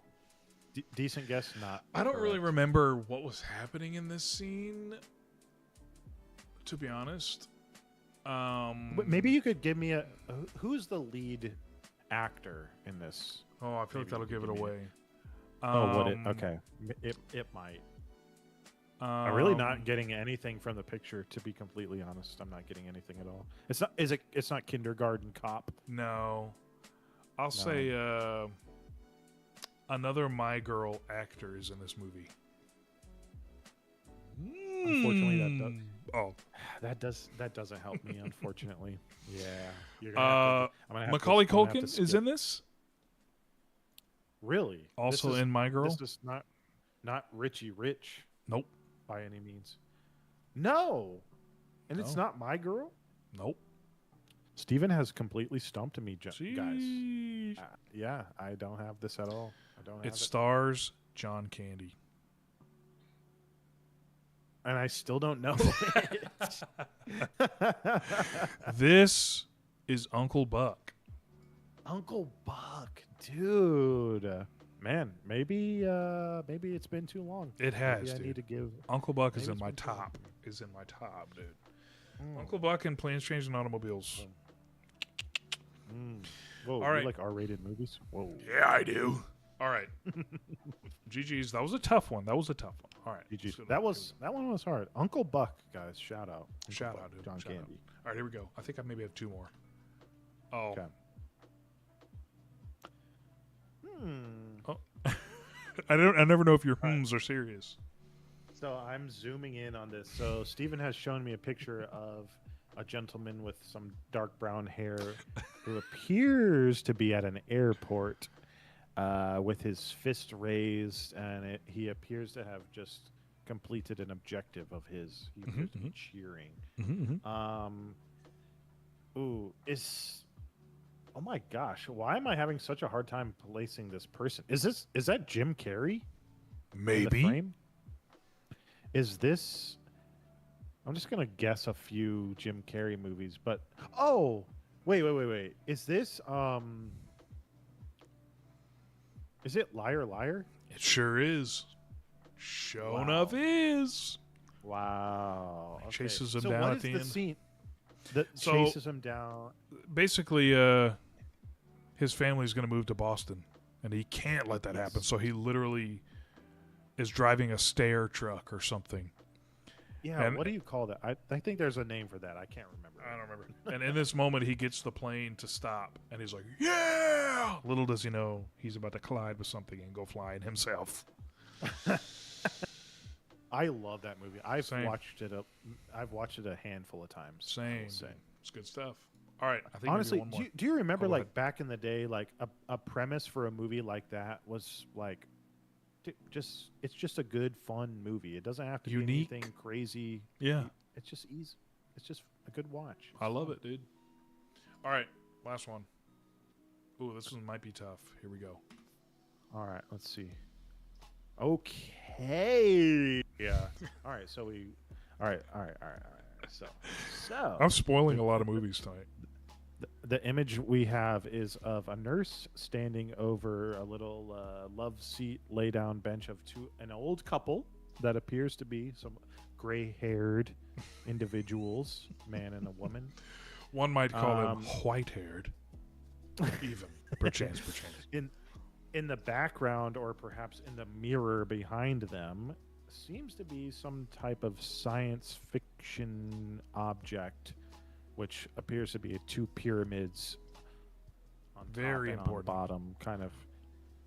Very important as a joke. Or This is Double Pyramid starring Sigourney Weaver and... I'm kidding. I don't know. wood. It does appear to be science fiction in a way to me, because we have some little like devices on either side that have some like colored lights, displays. I don't know if I have seen this movie, but I may have the ability to guess what this is. Can I get a hint as to what time period? This is the The distant movie- future. The distant future? Mm-hmm. This scene is the very distant future. Oh, okay, I see. So the two characters that are laying down that appear to be elderly might have been the main characters of the movie leading up to this point and are now elderly. That is a good assumption.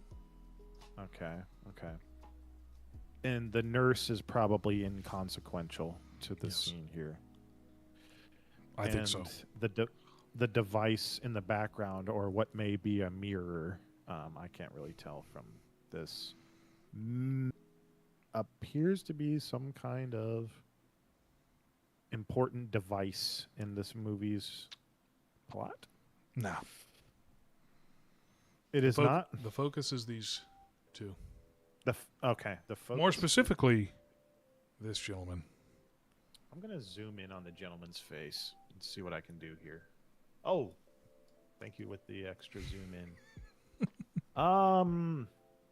Dude, I almost got nothing right now, to be completely honest. Okay, the movie takes place like over the course of a long time. Okay. So. I'm gonna guess. Okay, this is this may be a horrific, tragic, awful guess, but it's gonna be my first one and maybe my only guess. Is this Cocoon?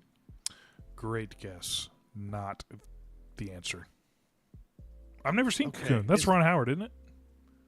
Yeah, I Maybe. think it is. Is this okay? So I'll ask one more question, and then we can perhaps move on if I'm way off base. Is this is it's a science fiction film? It is. Is it directed by a very well-known director? Yes. But maybe not the one you'd think. Oh, I'm pretty sure I know who it is. Interesting. Okay. Okay. I'm going to guess maybe not the one you think, so I'm going to throw out a few for my Yeah. guess, and my Not your final typical guess- sci-fi director. Okay. Not the typical sci-fi director. I mean, yeah, it ain't like Ridley Scott or something. Or Steven Spielberg. No. Okay. I'm going to go my final guess, and it may be a horrible one. I almost got nothing at this point. I do apologize. You Is should be it- sorry, dude. Yeah, is it AI, artificial Oh, intelligence? good guess. No. That's not. That was a Kubrick, that's not and then good guess. Kubrick died and asked Steven Spielberg to finish it, I believe, right? Something like that. I think so. This is directed by Chris Columbus. Does that help? Oh. Harry Potter. Yeah. I don't know if No, you've I seen it or not. don't, I can keep giving hints. Let's see. She starts the movie off as a little girl. That's how long it is. Maybe even Huh. before then. I don't remember. I don't know if you've seen this movie. To be honest Nothing's with you. coming to mind. Honestly, nothing's coming to mind. All I right. feel like with everything else, and I'm just not getting this. I'm not. It's not hitting me. All right, you ready? Yeah. Ready. Bicentennial Man. Ooh. Dang. Sir Robin Williams. Sir Robin Williams. see right him. there. Rest in peace. Yeah, I have seen this movie. Dang, dude. Wow. So wait, directed by Chris Columbus. Chris Columbus. Not What the year smash did hit they were expecting. This This was probably Yeah. like 2000, something like that. 2000. Dang, dude. It's Sam been a Neill is in it while. at the beginning. I think he's her dad. Oh, dude. I have seen this movie. It's been a while. But yeah, is this did you say this is like at the very end of the movie? Yeah. It kind of looks like Mhm. yeah. Basically, like he's watching generation after generation die, and he just wants to become human. And it's kind of like a human rights type of like message in the end or something. It's like what defines you as human. And I think in the end, yeah. spoilers for Bicentennial Man, 26-year-old movie. In the end, he is legally considered a human, like right before he dies or something. Oh yeah. Oh my gosh, dude. Wow. I know. Another one worth a rewatch. I Mhm. feel like. Pretty depressing, but you know. Dang. Yeah. All right. Good one. Robin Williams. Bro. Can't beat him. All right, that's it for me. All right. I That's it have for me. a few things for you to guess. If you don't mind, I'm going to step away from the desk for about 30 seconds, and I'll be right back. I'll allow it. All right. Just need to prepare a few things, and I'll be right back. And while you're away, I'm going to be here discussing one or two things that, for most of you, will sort of bring back a type of memory that works around different versions of the same story. And by that I mean some of you will kind of be more around into it, while the other part of you sort of will understand it slightly less. But the main point of where we're going to get is basically centered around a more abstract concept Oh, never mind. All right, we'll talk about it later. There you go. Austin's back. I was. I kind of want. I'm gonna let you finish. Actually. Go Oh ahead. no, we don't have time. Dude. Oh man. Maybe later. All right. So earlier, this may have been before the recording, but I was asking you what your favorite adventure movies are, and sort of like what were your favorite,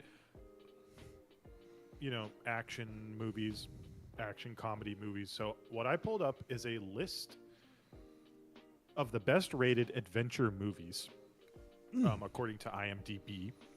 I also have the Metacritic score on the side, so we can kind of do a little bit of comparison. Brian and I did that last time for the Star Wars movie rankings. But yeah, so I'm going to just sort of limit this to the top 10, but if you guess anywhere close, I'll let you know how close you were, and it might help what you guess going forward. So right now, what you need to do is guess, according to IMDb, what are the top 10, or as many as you can guess from the top 10 of highest rated adventure movies. Keep in mind, there's sort of a gap. More recent movies might be excluded from this. So Got it. anything like after 2020 may not be on the list. Okay. But there are things as recent as like 2018 Okay. in the top 10. So just keep that in mind. 2018. All right, I'm just going to start listing off obvious ones. Indiana Jones? Yeah. Raiders of the Lost All right, Ark? so all right, what's funny about that is I believe Raiders of the Lost Ark, so it fell outside the top 10 only by 2. So Raiders of the Lost Ark is number 12. Surely the other Indiana Jones movies aren't in the top 10, right? Correct. Yeah, Okay. that's the closest. That is the closest you will get with an Indiana Jones guess. Are all 3 Lord of the Rings movies in there? All right, I'm going to count the Lord of the Rings movies that are in there. Two Towers, number 9. Okay. Fellowship, number 6. Return of the King, number 2. So you just got 3. Okay. You just got 3 out of the top 10. Okay. Let me write this down. Lord of the Rings, 3 out of 10. Yep. Okay. So Return of the King was number 2. Dang. Yep. So some kind of tough competition, but maybe some things you might not expect. But you just got 3 of the top 10 with one guess. Okay, I'm going to say Empire Strikes Back. Is that That counted would as be an number adventure? 8. Oh, low down there. Okay, dang. What would number 1 be? Number 1, you may not be able to guess, but I will give you some hints later on if you're not able to get there. And we don't have to get through the whole list. I have 2 other lists I would love to hear your guesses on. One of them is much shorter than this list, much more contained. All right, so I've got 4 of 10. You have 4 out of 10. Boy. Yep. I'm gonna look at my movies over here. Return of the Jedi, is that in there? Ooh, let me see. All right, the fact that I have to take a look might be a decent hint for you. No Return of the Jedi, but pretty decent guess. I will say that. Dang, it's hard to know like what's considered adventure. Like, is Die Hard in there? I was thinking the same thing. Die Hard is not in the top 10, but I believe I saw it on here somewhere, or something similar to it. Mission Impossible? Let's see what we got for Mission Impossible. No Mission Impossible in the top 10. All right, Jurassic Park is surely in there. Let's see Austin. here. Austin, surely, dude. No Jurassic Park. I'm going to give you your first hint. Jaws. Franchises. Okay. No Jaws. No Jaws in the top 10. But franchises are heavily included. French fries. Yeah.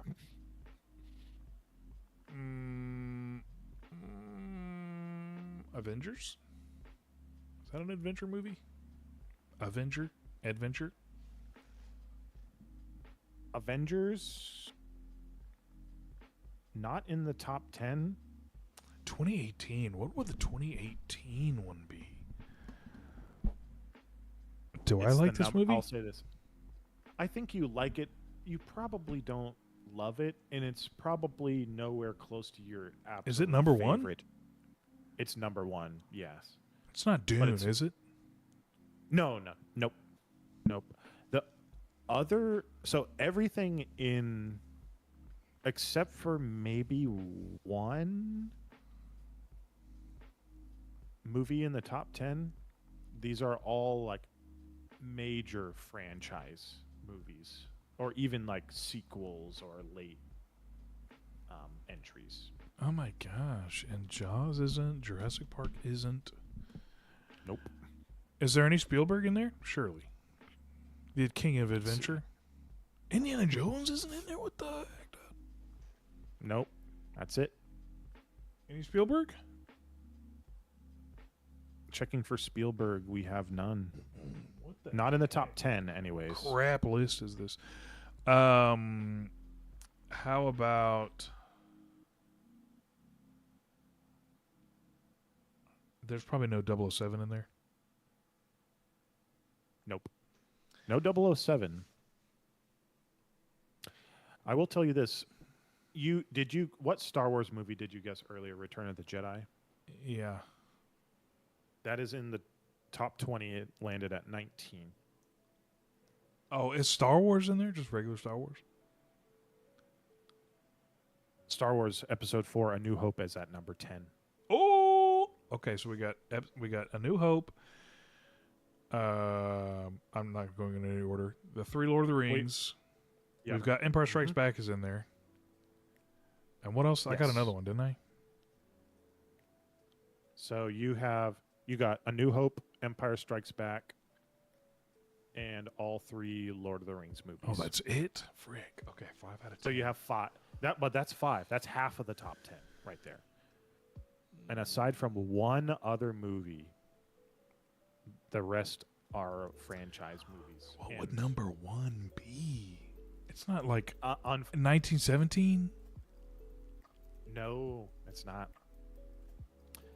2018. What would it be? So I'm gonna give you one hint right now. Okay. Your Star Wars guess was really good.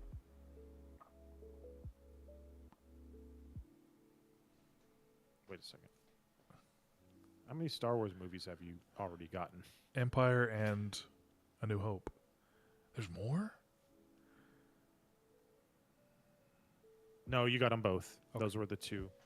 So wait, let me count these again. 1, 2, 3, 4, and 5. Yep. Definitely The Flash.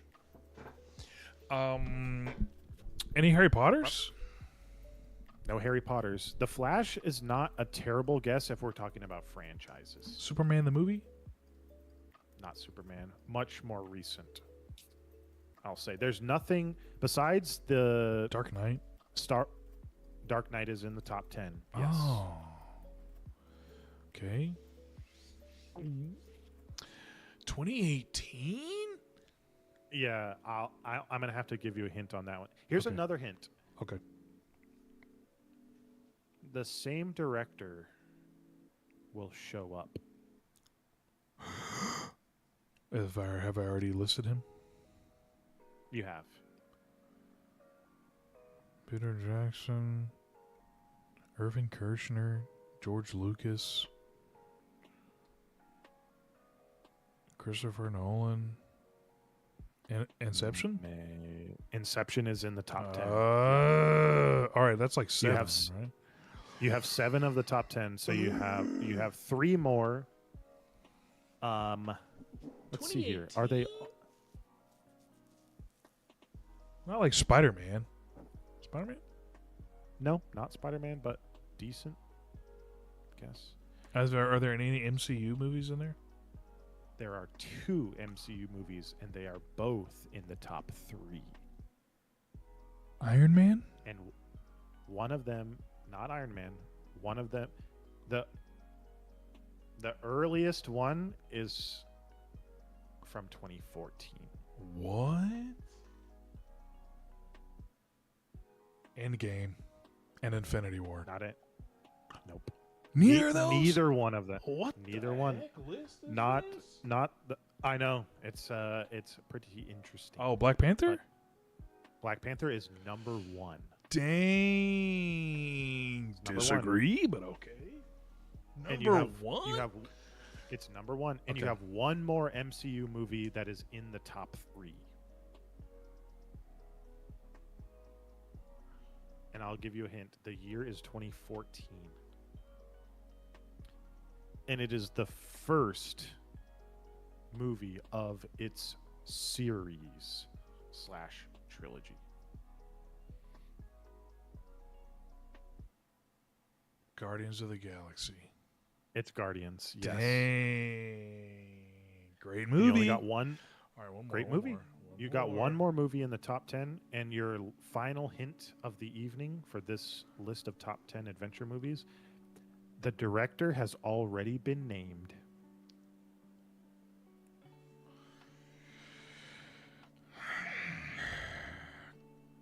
All right.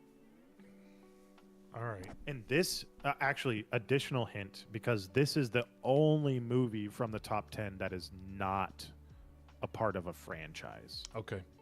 I've listed Ryan Coogler. I've listed James Gunn. I've listed Christopher Nolan. Interstellar? It's not Interstellar. Great guess. Really great guess. Not Dunkirk. It's not Dunkirk, no. It's got to be It's Nolan. better than Dunkirk. It's got to be Nolan. Maybe. Perhaps. Perhaps. It's not Memento. I'll just start listing all of Nolan's movies. Might not be a bad idea. Which You're going to feel one? silly. It's not. I've already said Dark Knight. Is it Dark Knight Rises? And no, it is not. This one is not part of a franchise. Oh, you're right. You're right. I'm trying not to just list them all. It might not be a bad idea. I'm trying to be thoughtful here. It ain't Tenet. No, It ain't No. Dunkirk. it ain't. I've already said Feel a little Interstellar. silly. Interstellar's in there, right? No, it's not. It's not in the top 10. Okay, 'cause It's- Inception it's is. Interstellar. It is Inception. Yes. Oh, I thought I already said Inception that. is in the. You didn't. Oh, if you did, I don't think you did. If you did, I apologize. All right, apology We'll, go back, accepted. we'll for being rewind the wrong. tape. Actually, funny. Interstellar is actually number 11. Just Whoa, ding boy. Yeah, but Inception landed at number 7. So in order, we're gonna go starting from number 10. We have Star Wars: A New Hope. We got Lord of the Rings: The Two Towers at number 9. At number 8, we have Empire Strikes Back. Number 7, we have Inception. Number 6, Fellowship of the Ring. Number 5, The Dark Knight. Number 4, oh, this is the one. I missed this up. one. You did miss this one, and it was my fault actually. So I'm gonna give this one to you because I messed up. Wait, give me a hint. Give me a big old fat hint. You want a big old fat hint? Yes, please. We talked about this guy earlier when I was mentioning who Brooks thought should have had a Star Wars movie. Oh, Pirates of the Caribbean. It is, yeah. Dude. I think I miscounted and messed you up on that one. Wow, Because dude. that was the last one that was from a franchise. And, but yeah. I So was the gonna say first Pirates movie. there are movies of and my list of like, yo, give it a shot. John Carter, yeah. Terminator Salvation, and The Lone Ranger's in there, dude. The Lone Ranger is a ton of fun. Oh, IMHO. yeah. It's been a long time, I but think it had you're right in that. it was kind of canceled before it came out because Johnny Depp plays a Native American. Yeah. But Yeah, in terms of fun, it is packed. Yeah. That's funny though. Like, yeah, these are so just real crap. Huh? Let me Real try that. crap. A New Hope, Two Towers, Empire Strikes Back, Inception, Fellowship of the Ring, Dark Knight. Number 4 is Pirates of the Caribbean, The Curse of the Black Pearl, so the first Pirates movie. Number 3 is Guardians of the Galaxy. Number 2 is Return of the King, and number 1 is Black Panther. So that's in the order of this IMDb list. But the meta score, I think the highest meta score on this list is Return of the King with a 94. And then the next highest, I believe, is Fellowship of the Ring with a 92. Those are, yeah. And then Fellowship of the Ring also has a 92. So take that into consideration if you wish. I do. But that's the top 10 adventure movie ranking as of, right around the 2020, 2019. Dang, no Spielberg in there. Year. That's crazy, dude. I know. Yeah, speaking of Spielberg, real quick, Raiders of the Lost Ark, number 12. Okay. A nice little James Cameron Terminator 2 at number 13. Zemeckis with Back to the Future at number 14. Yeah. So just outside the top 10. So next, I wanted to move on, if we still have time. Check the clock for a quick one. This is just curious if you could potentially guess the order for the meta score rankings for the Indiana Jones film franchise. So there are 5. Raiders movies. Is number 1. So Raiders of the Lost Ark is at number 1 with the 86 on Metacritic.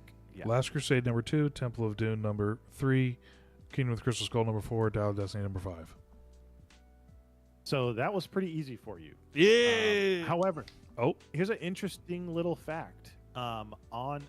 According to Metacritic, the Indiana Jones and the Last Crusade and Kingdom of the Crystal Skull both have a 65 on Metacritic. Steven is up close in my face. However, their IMDb rankings, their score, Last Crusade has a 8.2, whereas Crystal Skull has a 6.2. Last Crusade, they both have the same Metacritic score. Last Crusade's in my top 5. Last Crusade is a fantastic movie. I like it. That's my favorite Indiana Jones good. It's incredible. You did guess the order correctly, though, outside of the Metacritic score being the same for Last Crusade and Crystal Skull. I figured that would be your only hang-up also. Yeah, that's wild. That's wild. I mean, Crystal Skull kind of an interesting can be fun, but it ain't. It is what it is. But it ain't it, you know? It's better than Dial of Destiny. Ain't Last Crusade. All right, and your final, and we don't have to go through the whole top 10. However, there is a nice little Metacritic Best Action Movies. And this is just the highest rated action movies according to IMDb. And I'm just curious if you could guess some of the top 10 and or if you could get close on a few. Is there any overlap with the adventure movies? Let me see. For the top 10, not technically no. However, there might be a director that would overlap. Okay. And then there might be some fun surprises for you. No Indiana Jones in the top 10 best action movies according to... This is just according to Metacritic. And, Avengers. No Avengers in the top 10 for best action movies. This is also not limited to any time period. So I will say some of the things in the top 10 are pre-70s. One of them is pre-60s. Okay. So that might be a little tough. Any like Steve McQueen in there? Great Escape. Ooh. Let's see. No Great Escape, but I may be uneducated in some of these. Clearly. Some of these I've never heard of. Action. Okay, what about North by Northwest? North by Northwest. Not in the top 10. So I'll say this: right outside of the top 10, number 11, we got The Incredibles. Okay. Number 12, we got Scarface. Okay. Godfather. Godfather, not in the top 10. Apocalypse Now. Not in the top 10. Oh, I'm sucking. This is actually a tough top 10, to be completely honest. Mission Impossible Tough. movie. No, decent guess, but no, not in the top 10. Black Panther landed at number 22 on this, and one of the Mission Impossible movies ended up in 24, but not in the top 10. None in the top 10. Die Hard. Die Hard's in top 10 for sure.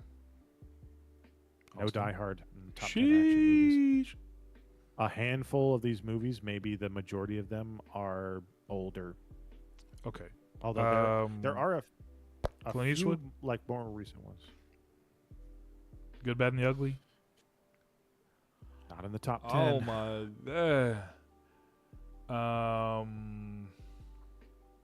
This is a kind of strange list to me. This would not be my top 10 by any means. Especially number 5 is very strange. Man, I'm just Number thinking 10, of some old action I'm into movies. Any westerns? I'm fishing for some hints. Let's see. Unforgiven? Not Unforgiven. There's at least one Western, and maybe another that you could consider a Western. True Grit? Not True Grit. There is a movie in here that I believe inspired a remake of Magnificent which- Seven? So I don't know if this is the one, but I will give you number 1 is Seven Samurai. believe that in- okay. The remake of that is Oh, like a Magnificent spaghetti Seven? Western. Okay. Something like that. Yeah, I'm pretty sure it is. But yeah, number 1 action movie of all time, Seven Samurai from 1956. Speaking of that vibe, Crouching Tiger, Hidden Dragon? Nice guess. Number 6. Top 10. Okay. Very nice. Any Very good Tarantino in there? Maybe some Kill Bill? I'm just looking at Samurai Swords now. Kill Bill. I think the collection, because it's called like the whole Volume 1 and something Volume 2. or rather, Okay. is number 4. Yes, Kill Bill Oh. at number 4. Okay. hmm 7, Kill Bill, Crouching Tiger. You said there is a Western? What are some It's a popular Western ones? I'm not familiar with. I'll be honest. Is it John Wayne? I'll have to look. Let me take a. Let me throw a couple out there. Sons of Katie Elder? Okay. Nope. The Searchers? Not in the top 10. Not in the top 10. I don't Okay. recognize any of the names in Oh, this. dang. It is from. Oh wait, let me look. Maybe one name I recognize. The movie is from 1969, R-rated. A Western from 69. Mhm. And it's not Clint Eastwood? I do not see Eastwood name on here. No. I can give you some cast names if you like. Sure. William Holden, Ernest Borgnine, Oh, Robert Ryan, Ernest Borgnine.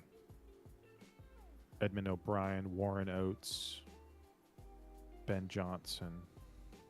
Directed by Sam Peckinpah, or however you say that.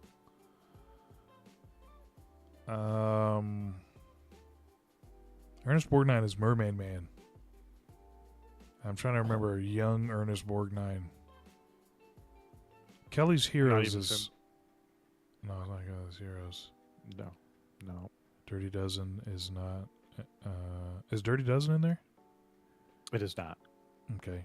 Ernest Borgnine Western. Dang. Interesting. Yeah. Oh, man. I literally could do this all night. I know. I'm honestly so surprised / impressed that you got Crouching Tiger. To be completely honest, I'm cultured. you are indeed. Dang, the Westerners, is that a thing? Ernest No. Borgnine. Is there a name you You said there's one name you recognize. Was it Ernest or is it somebody else? Will it make it Let me obvious? see. I'm gonna go back. No, it won't make it obvious. Okay, who is it? Lay it on me. I think it may have just been one of the ones I already named: William Holden, Oh, Ernest who's Borgnine, that? Robert Ryan, Edmund O'Brien, I'm about to Google it. Warren Um, Oates. Dang, man. I don't know. I can give it to you if you like. What's the first letter?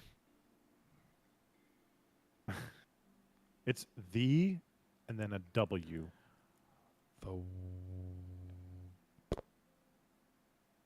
The Watchers, Mm-mm. the West, No. the the Wind. I don't know. What is it? The Wild Bunch. That sounds kind of familiar, but also not. I would have Yeah, never guessed that. There's 1, 2, 3 more movies in the top 10 that I don't think I've ever heard of. And they're old? They are all 1961, 73, and 1985. Dang, is 85 There Back to the is Future? one. Not Back to the Future. Great guess. That was actually pretty close to the top 10 on the other list of adventure movies, though. I will say there is like a surprisingly recent movie in the top 10, although it is now technically 11 years old. I don't think that helps you at all. And then another one that is about 9 years old. Or I'm more like fascinated by the older ones. 85. That's not Terminator. not Terminator. Um, I've never heard of this movie before. I Dang. don't believe. It is a Japanese film. Oh, then Akira I'm not Kurosawa. oh, I'm not gonna know it. I don't know those. Yeah, it's Ran, R-A-N, Ran, yeah, from, never heard of that. from 1985 is at number 3. The Wild Bunch at number 2, and Seven Samurai at number 1.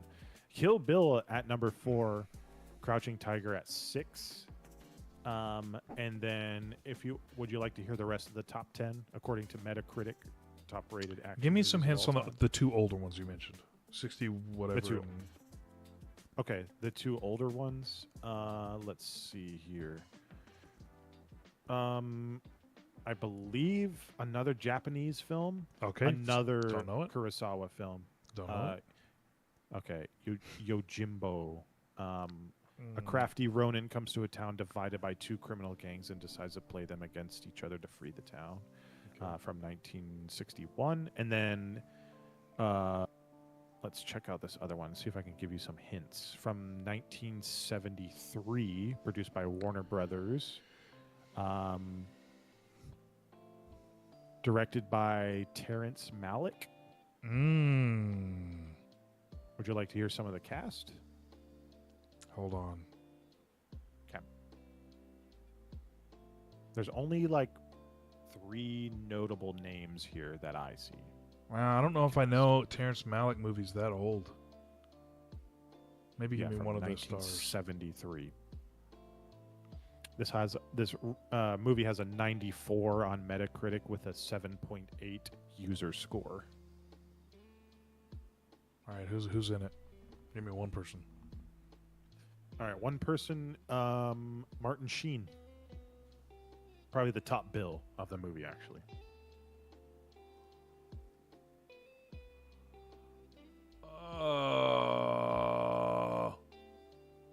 Am I gonna know it? I don't know. I'm not familiar with the movie. Dang. 1973. My brain goes to Apocalypse Now for Martin Sheen, but that's not. Terrence It's Malick. not. I mean, it seems All right, give me all like of them. it's Give me all the okay. stars. Another top bill, Sissy Spacek.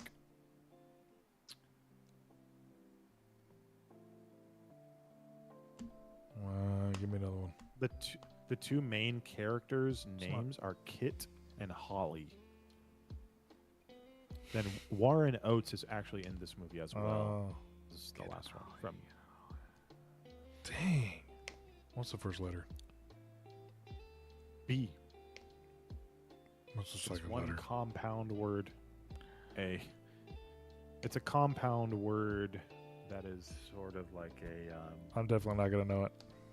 I don't know it. It's I give up. Badlands. Never heard of it. Yeah, me neither. Me neither. Sorry you went through all the trouble. All right, for the for number, there's only 3 that we haven't talked about so far. Number 5, number 8, and number 10. Number 5 is from a big name director who we have talked about before already. Spielberg? Not Spielberg. More recent. Nolan? Nolan, yes, and a movie I think you sort of guessed as a kind of a throwaway. Memento? Not Memento. Good. It ain't more Dunkirk. Like, it is. Really? It is Dunkirk. Dang. In the best action movies, according to Metacritic, Dunkirk is number 5. With That a is 94 on insane. Metacritic. I'll be honest, dude. I left the theater being like, Same. but maybe I need to Same watch here. it again. I don't know. Might be worth a rewatch, but yeah, I feel the same way. I would have. I think you could swap it out for a different Nolan movie, and I wouldn't. Yeah, have literally any blinked of an eye about. Number 8 is. Let's see if you could guess by. I'll give you some cast and see if you can guess it. From 1971, Okay. Gene Hackman. Oh, I know it. The French You Connection. know, that's it. You got it. Yeah, I've never seen it, French Connection. but I've always heard great things. Oh, nice. Okay, and then number 10 is the last one that we haven't talked about. I wonder if you can get it from. You would probably guess it from the top bill, but I wonder if you could guess it from the year that it came out in 2015. 2015, very, very highly rated action movie. I'm trying to think. 2015 is the year I got married. Force Awakens? Ain't no way. I think we saw this movie together. If I'm not mistaken. That's not Did we Ultron. see Ain't no way it's Ultron. It's not. No. It's it is technically part of a franchise, but not like MCU or Star Wars. It's almost more like a late sequel Apes? than anything. Not Apes, no. Decent guess. Late Not Apes. sequel. Blade Runner 2049. Not Blade Runner. A late sequel. I love late think sequels when they work well. This one worked extremely well for me personally, and I'm pretty sure we saw this movie together and had slightly differing opinions. Although I think we both really liked this movie. I think I liked it more than you did. I don't know if that Teenage helps you. Mutant Ninja Turtles. God. No Remember Michael Bay on the list, unfortunately. Sorry to say. Dang, 2015. We both saw it in theaters. It's not Ant-Man. Not Ant-Man, no. Not part of that. Not Oh MCU. yeah, okay. Oh Not MCU, man, not Star Wars, nothing like that. man. Remember If when we I'm saw movies mistaken- all the time? The good old days, dude. If I'm mistaken, I apologize. I'm almost positive we saw this movie together. Almost positive. Or at least we saw it around the same time. I know it's been a while. 2015 was 11 years ago, so That's depressing. unfortunately. Oh man. I'll give you a hint. All right, give me a Okay. hint. Some alliteration in the 2-word title.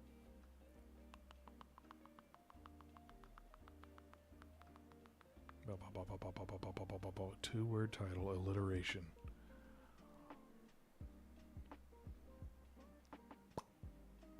Mad Max.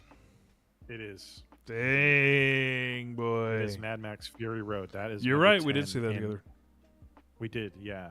And I think you were a little put off by the editing with the weird, like, frame cuts or Yeah. whatever you call it. What is it exact? There's like missing They frames. just throughout. they like ramp up the speed. They used to do it back in the day to make it look more like action. Faster Yeah, action like or faster something. paced. Yeah. And I Right. think it was just George Miller's way of like making the world seem even crazier.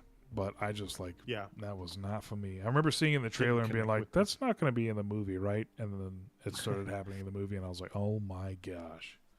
And wasn't it like his wife that did the editing, and she ended up winning like an Academy Award or something for editing on that movie?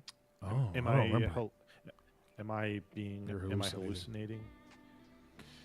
hallucinating? I don't remember. I'm gonna check that real quick, and then we're gonna go through the top 10 best action movies of all time according to Metacritic, real quick. So accolades and recognition for Mad Max: Fury Road. Nominations for Best Picture, Best Director, Best Cinematographer, Best Visual Effects, and one Best Film Editing, Best Production Design, Best Costume Design, Best Makeup and Hairstyling, Best Sound Mixing, and Best Sound Editing. So I believe film editing went to. Oh wait! Oh gosh! I gotta.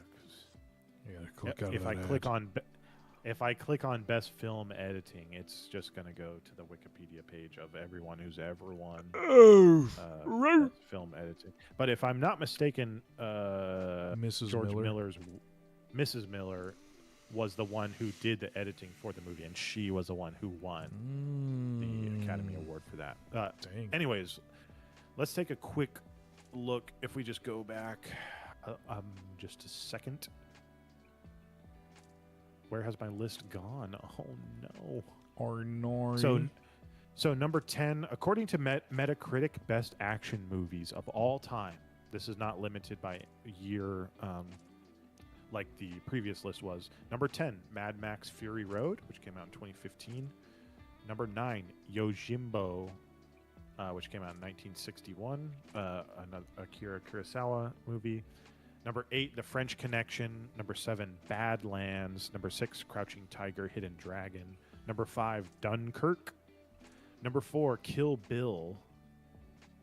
Number 3, Ran, also by Akira Kurosawa. Number 2, The Wild Bunch. And number 1, best action movie of all time, according to Metacritic from 1956, Seven Samurai.